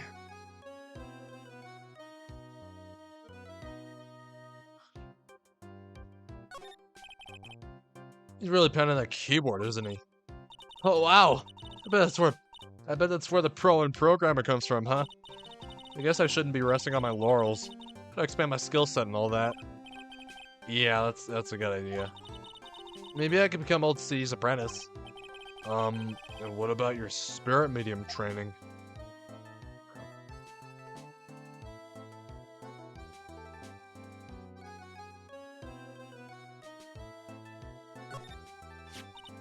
Oh, wow. Excuse me. Oh, look at this mess. Looks like they're all betting tickets. Betting tickets, sorry. What kind of betting tickets? For betting on which horse will win a given race. They're horse racing tickets. Oh, wow. His drawers are stuffed full of these. Looks like they're all losing tickets, though. Horse racing betting tickets found in Glen Elliot's desk. There's over 500 of them. Jesus. Oh man, did this dude want to go broke or? Oh man. This many tickets will get you what? A buck down at the recycling center? But I didn't know you were so hard up that you'd try to profit from the dead, Nick. I'm just taking them as evidence, Maya.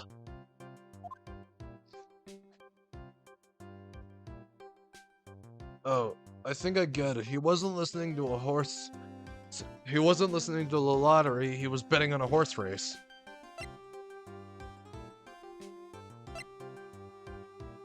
Or I take that back. No. No, I think he betted on like too many things before, including the lottery and horse races. Like he really wanted to win one of those and hit it big, you know.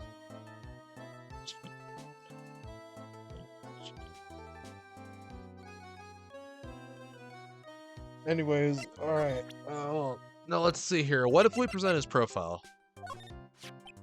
About Mr. Elg. He was a top programmer. I would even say he was a genius. But he did suffer from one or two bugs in his personality. Oh, like what? He was a bit of a loser. Perhaps that would be the best way to describe it. That's what got him into trouble. No chill. What's the matter? He was a top programmer. I would even say he was a genius. So he was really no trouble at all. Model employee. Hey, wait a minute! Just now you said something about him being in trouble.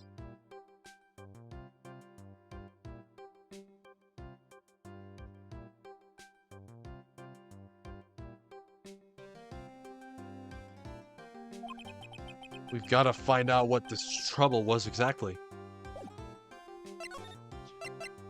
If she gonna get Cyclops around him, then oh boy, this will be something.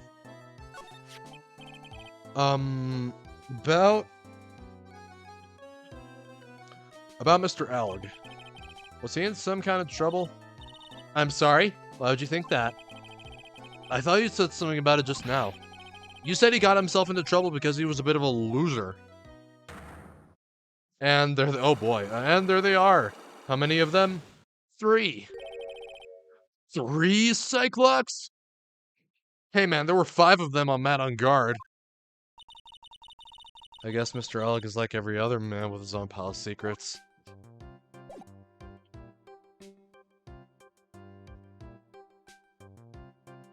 Alright, you know what? Back to Trabion.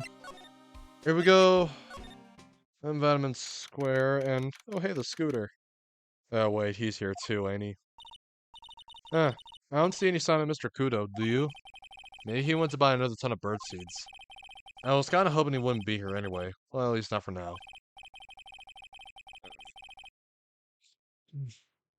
Besides, I need more seeds today, and I'm liable to turn into a real phoenix.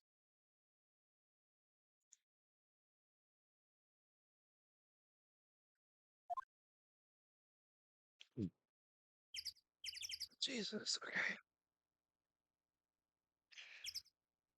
Hold on. What if I examine this again? Is he gonna show up? Oh hey, check this out.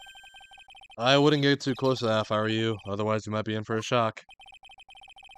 Phony must be lurking someplace nearby. Just imagine, a tiger loose in the city! Meanwhile, the real Phoenix is like an abandoned chick, lost in a vast urban jungle. Huh? But don't worry, someday you'll grow up and become a ferocious tiger too. Don't lose hope. Why is she trying to pep talk me into becoming my phony? Bro.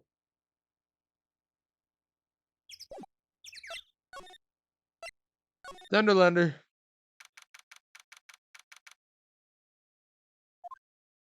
That is a big Daruma. This place gives off a really strange vibe, doesn't it?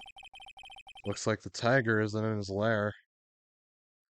Are you leaving, Rachel? Okay, well, thanks for being here. Yeah, I'll see you tomorrow. Looks like the tiger isn't in his lair.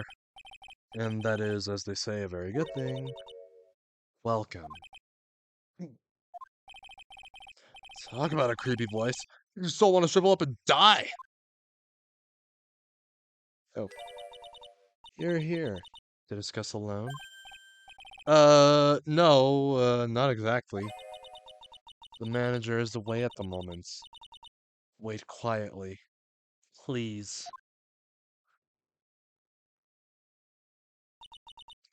She's gone. Just like that. I guess we'll just have to come back another time. This is the perfect opportunity, Nick. This place reeks of suspicion. Well, come on, Nick. Let's take a look around, okay? Do you think it'd be okay? Well, of course. No one will ever know. Coffee. Ah! I'll leave it here for you to enjoy. Quietly. Yes, thank you. Do not touch the desk, please. Nick, let's get out of here. Now she wants to get out of here. Let's touch the desk. That's one impressive desk on one impressive rug. Oh, it's solid gold, Nick. Gold! Just look at that shine. Only real gold shines like that. Would you really want such a shiny desk, though? I don't know, but let's see what it's like to sit at a solid gold desk. Oh, wow, I'm completely dazzled. That's because it's completely dazzling. I can see up my nose in the reflection. That's gotta be... that sounds wrong. That's gotta be really distracting. So the desk isn't practical. No surprise there.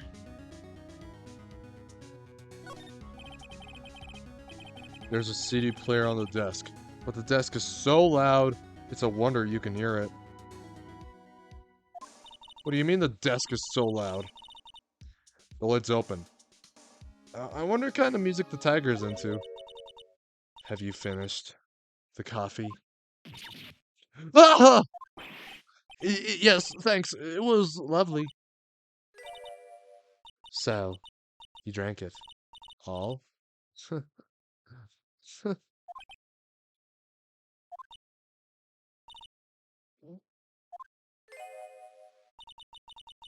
If you touch anything else that doesn't belong to you, there's always another cup.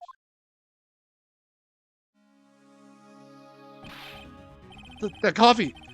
It was laced with something! I'm almost sure of it! Nick! My stomach! It's killing me! Oh boy. Oh wait. Maybe it was just a burger I had for breakfast. Oh, I sure hope so. We better take a look at that CD while we're still alive and have the chance. What the? What? Is that the Rocco soundtrack, is it? Claw the Tiger? Hey.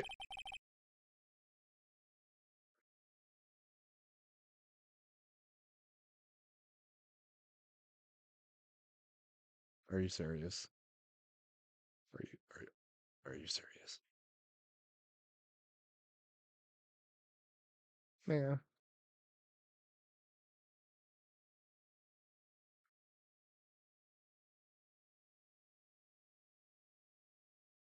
Man, fuck that, man. Fuck it.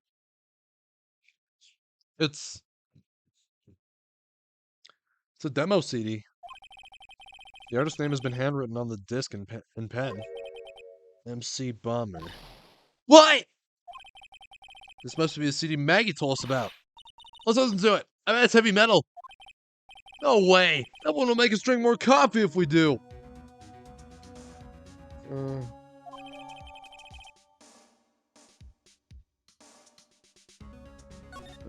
Probably, I don't know.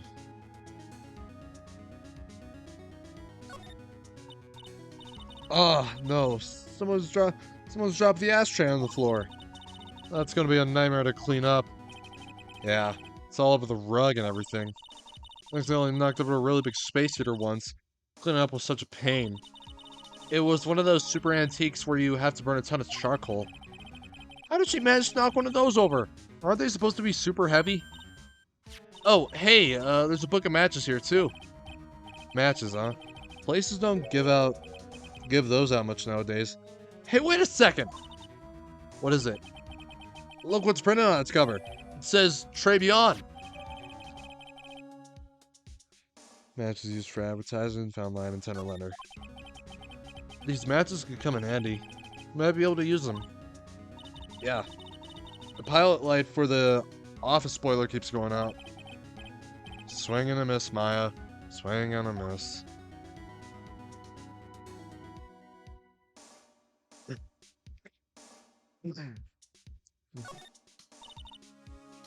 What's this? It's a punching bag. What?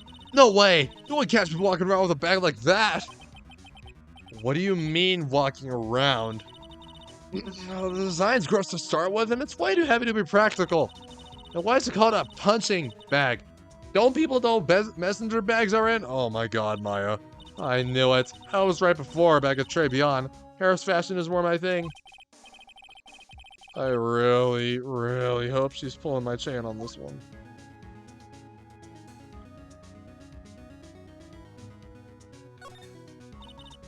Let's see. This round doll thing is called a Daruma, I think.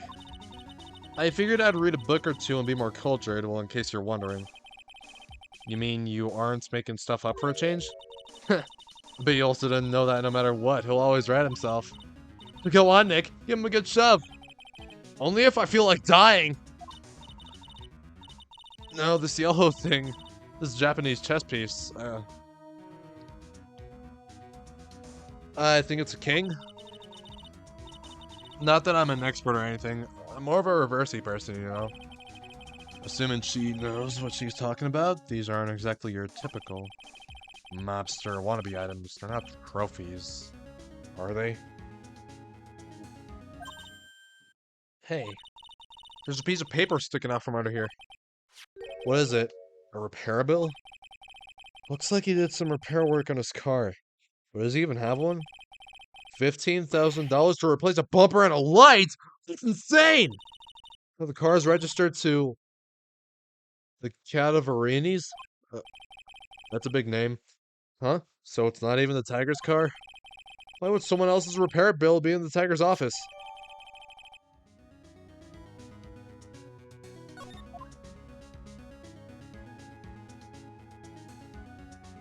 Went through a compromise?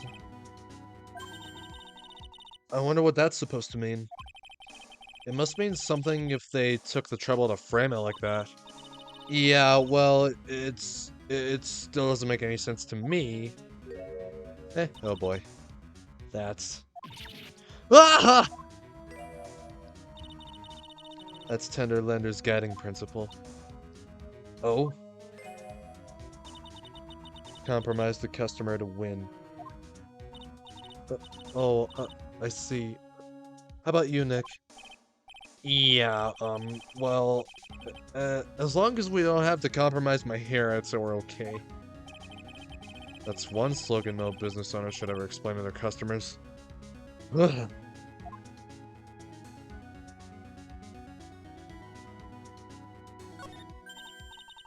Hey, look at this Parisian style coat. It's so chic.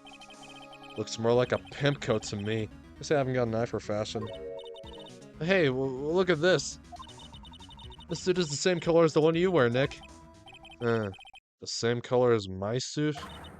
Ah! Keep your voice down, Maya! Nick, you gotta take a look at this. Some cake? Ah! Stop doing that. I'll just leave it here for you. Yeah, sure, thanks. Just wait here quietly. Otherwise... Sure! Did you hear that, Nick? Wait quietly, she said. Yeah, sure. Oh boy. I have my eye on you. Only so I can take care of you. Understand?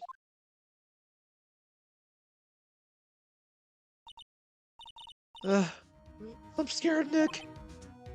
So, what were you getting so excited about before? Look, on the lapel of this suit. I hope I said that right. That's an attorney's badge. Oh wait, it's made of cardboard! Is the tiger a lawyer? No way, look at this thing, it's made of paper!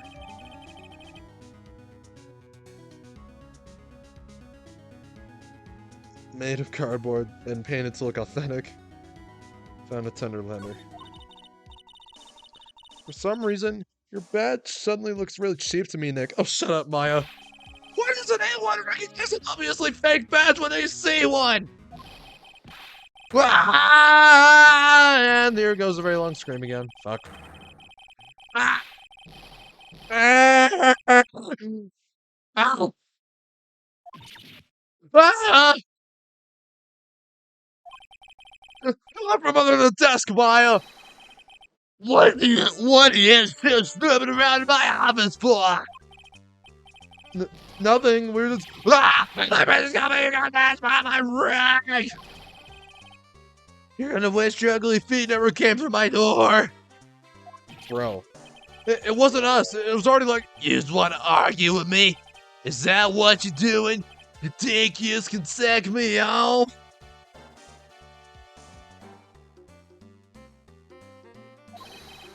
I'm gonna flatten you to the pancakes and send you into my new rent! Oh.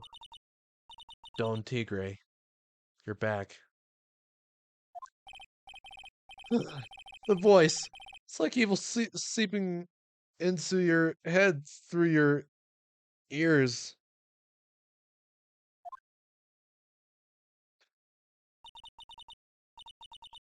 I'm sorry. Don Tigre. I knocked over that ashtray earlier. And... She got a death wish? For what? Oh, right. Yeah. Huh? Forget about it, Violetta. It's not. It's not. So that's her name. What? What? What? I ain't gonna get mad at you. You're so cute. You hear? That's so unfair! Here, have some cookies. I just baked them. And you'll need some strong espresso while you're discussing your loan.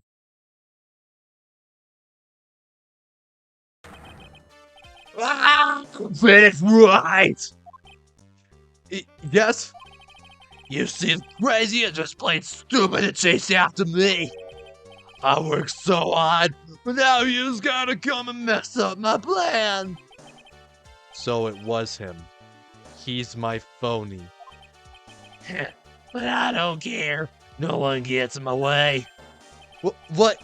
I mean, excuse me? You should have left the little girl at home, right? Ah! No questions! This is the last time we meet! What? Wait, please! That was pretty weak, Nick. You waited until he was out of earshot before you shouted after him. Like you're one to talk. I didn't hear you scream. Hold it! Either. The espresso. Ah! And cookies. This woman is definitely not good for my heart. Now, what was it the tiger called her? Violetta?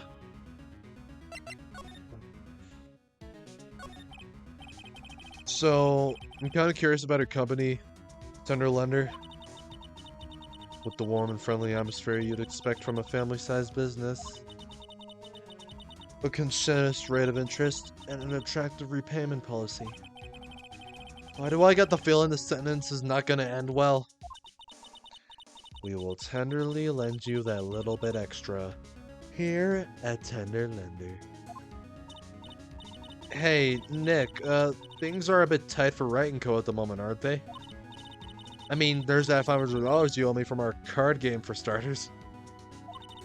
Why don't you take out a loan? I like to take out a loan from a place like this. Not so much. Tender Lender is on your side.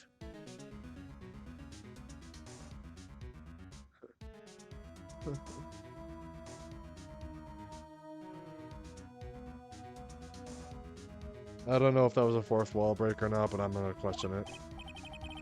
So, let's just say I'm late with my repayments. What happens then? We'd give you more coffee. Strong coffee. Right. I think I'd rather skip town. Well, hey, just remember I can make strong coffee too, Nick. Strong tea as well. So, do you know about the incident we're investigating? What incident? Well, a man was poisoned in a restaurant just near here. That incident. Let me see. I was here that day with the manager. The manager being the tiger. Furio Tigre. Furio? Tigre? So that's where the tiger thing comes from? Shit, he has got a real name! Nick, hurry up and find out more about him! No, wait, I don't want to do that again. Oh, come on.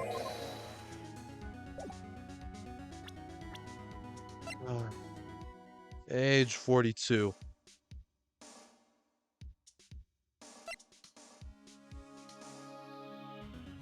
Possibly. Thoroughly bitter person. Let me save really quick.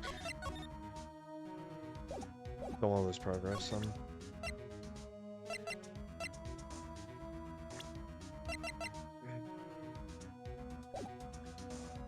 Anzu Hoshino. Let me see.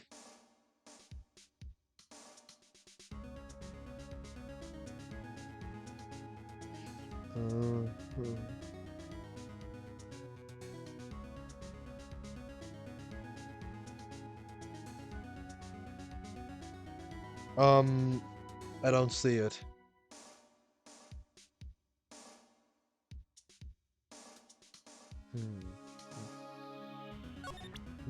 Alright, well, how about we present... Can I ask you about the tiger? I mean, Mr. Tigre? Cookie? Sure. How do you like my cookies? I baked them myself. Well, go ahead, Nick. The honor is all yours. No. Ladies first, Maya. I think there was this one clip in Konosuba about gender equality. Hey, you should search it up. You should watch it. No matter how I look at this, I just don't get it. What are the tiger and the scary girl doing working together? We are lovers. Dude, that's not exactly coming across in your tone of voice. Anyways, bro, are you really lovers? Don't really look like it. Like, come on now. Alright. And I owe Don Tigre my life. He's the one who saved me. The tiger saved you? Please, address him properly as Don Tigre. Otherwise, I'll have to... okay, Don Tigre, of course. I'm sorry. Where the hell did the Don come from? He saved her life? I'd sure like to know how that happened. I'm very frail, you see. Just recently, I died once. You died? You died? About 4 months ago. The doctor said to abandon all hope. I guess they were expecting her to take a boat ride across the river Styx. But Don Tigre, he saved me. He gave up everything. Everything? When I found out what he had done for me, I was happy. No offense, but I'm finding that a little hard to believe. I decided I'd pay him back with my life. I serve him coffee and espresso. I still wonder about what's in her coffee. So, is that why you got that bandage around your head? This?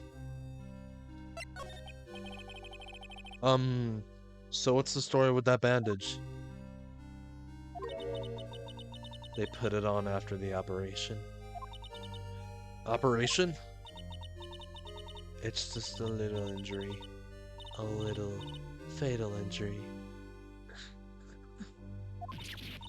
A fatal injury? Maya just suffered one herself, by the sound of it. So that's the injury you were talking about before when you said you had died once? And the Cyclops. Probably 5 of them. Oh, no, wait, there's 4. Oh. She really creeps me out, Nick. Same here. People gotta find out the truth.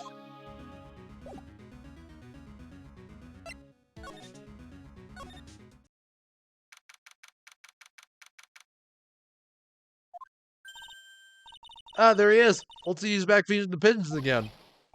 There, take this and get out of my park. Oh, like I thought, he's really mad. Oh, come on, Maya, just keep your head down and let's sneak away while we still can. What? Why? Hello, old man. What are you doing, Maya? Huh? Ah! Hey, he just turned his back on us. I'm not surprised. I bet I really hurt his pride in court this morning. Hey, Mr. Kudo!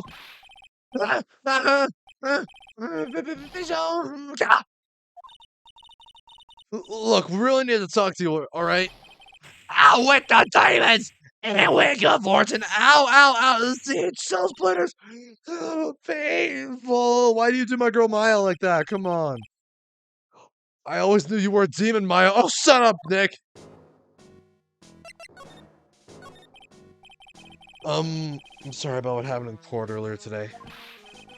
Yeah, everyone wants to be talking about me behind my back now. A dirty old man who was so busy looking at the serving girl's backside that he can't remember her face. A filthy, depraved animal. No, not at all. Are you listening to me, boy? I don't care what you say. I saw that waitress put it in. She put some white powder into the young lad's cappuccino. We hear you. And another thing, the young layabout was wearing an earpiece on the same side as the lens of his broken spectacles. We're really sorry. So I made a little mistake about the face. So what? I know what I saw.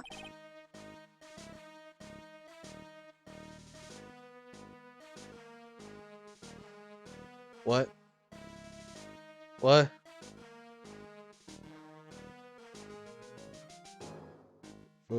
What do you mean? I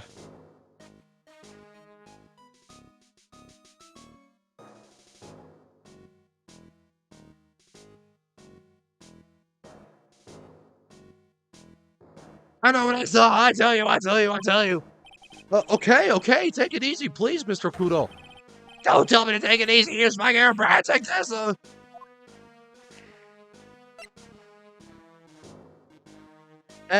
jeez. Oh, damn it.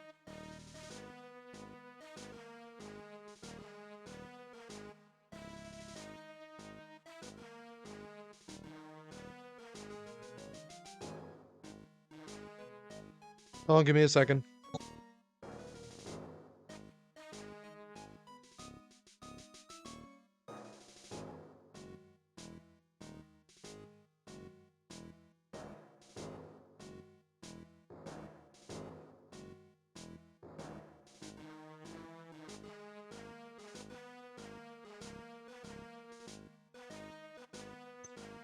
Alrighty. Okay. You said you were a craftsman, right? The modern world casts on us craftsmen like me aside in droves. Surely it's not that. I come from a long line of craftsmen, right back to the time of the Shoguns. Do you hear me? I'm becoming a brother. I was born one. Actually, I'm kind of in the same situation myself. I wanted to stick my fingers up that dribbling old judge's nose Oh, jeez. and scream right down his ear hole. Objection! Oh, so, did you want to become a lawyer when you were young? I don't think that's quite it, Maya.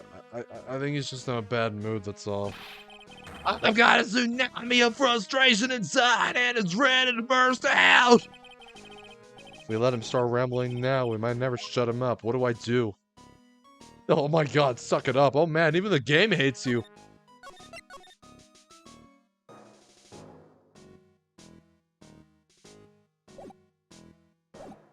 Put on Discord, alright. Actually, we got a place to go, things to check and stuff. Maybe another time? Fine, whatever, just don't forget, I've got a tsunami's worth of grumbling to do. Yes, this girl right here is really looking forward to hearing it all. Honest. And hydrate. What? I never said that! Come to the place where I work then. Here, bring this along with you. What is this? It's covered in seeds. A discount coupon for a burger? He really wants someone to grumble at, huh? Although, it is a burger joint. Hold on. You said you were a craftsman, right? Oh, yeah, get going? Oh, okay. Well, thank you for being here. Good night, Ran. Alright. You said you were a craftsman, right? Ah, the modern world casts honest craftsmen like me aside in droves. Surely it's not that. Actually, I'm kind of in the same situation myself. Ah, ah. I want to stick my fingers up. Oh, okay. Oh, so did you want to become a lawyer when you were young?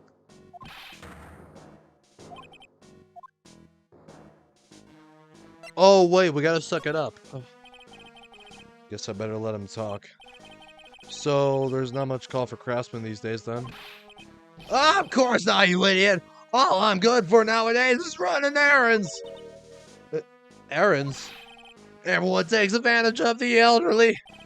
Buy some bread, Grams, take the dog for a wild grand diet. Feed the pigeons, old man. What am I, some sort of too-big community handyman? Well...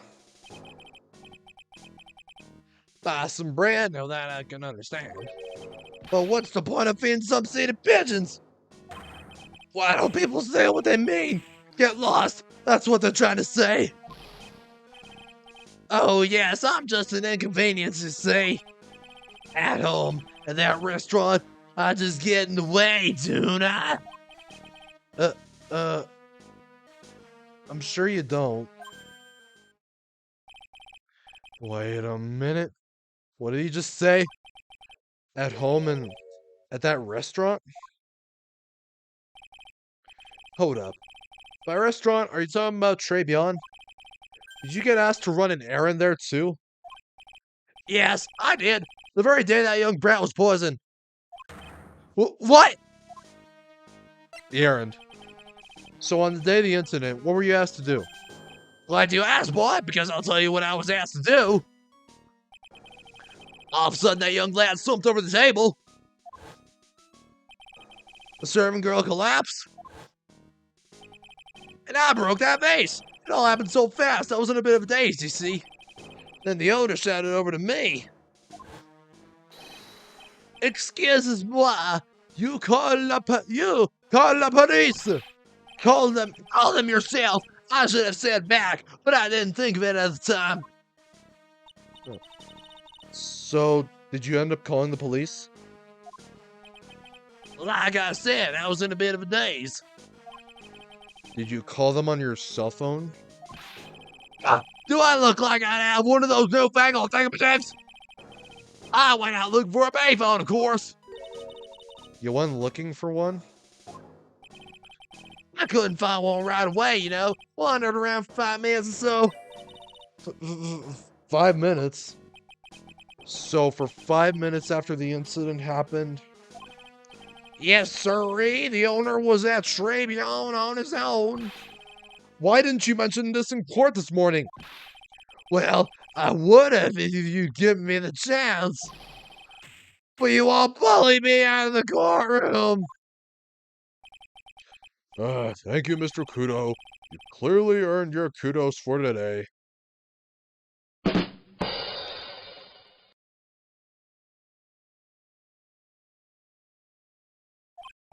Wait a minute. That's the case. There's more. I got more to say.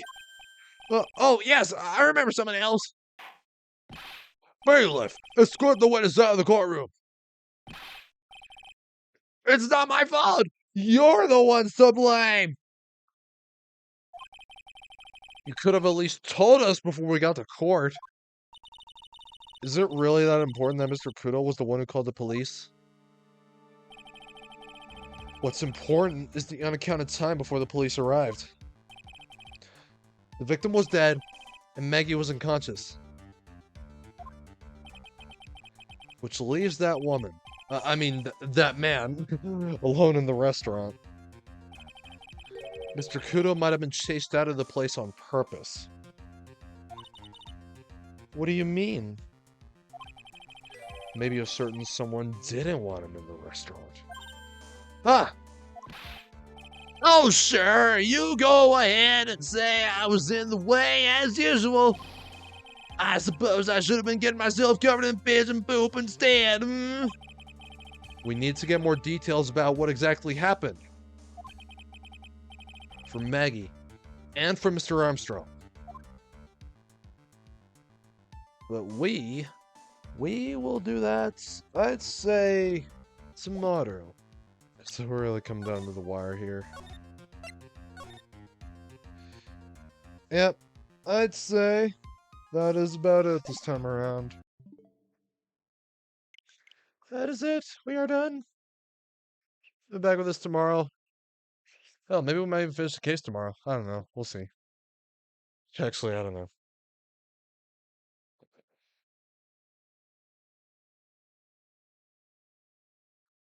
No, I look for someone to raid.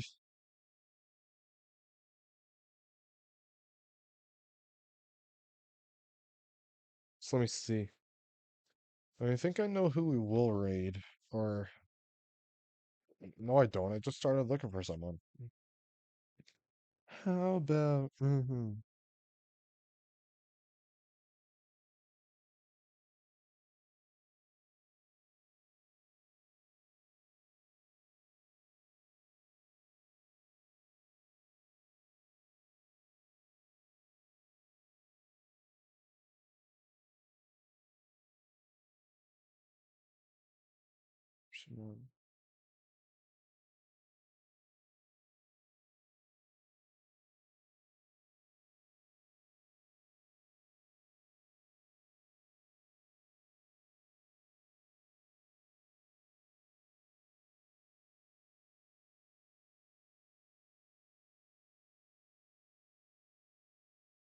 Alright, now I know who we're gonna raid. Uh...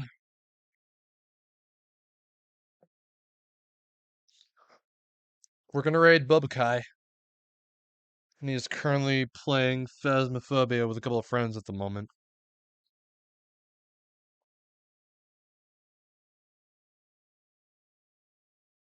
Yeah.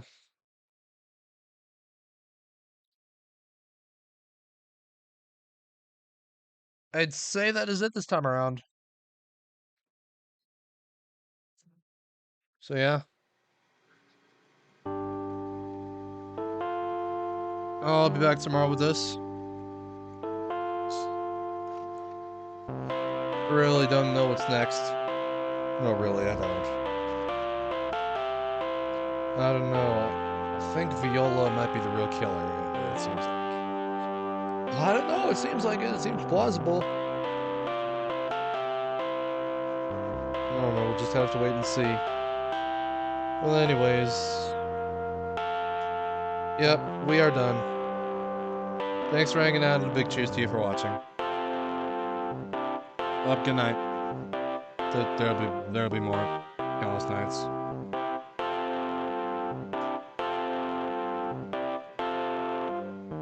But seriously, this old Kudo dude. It's hurting my throat. Anyways.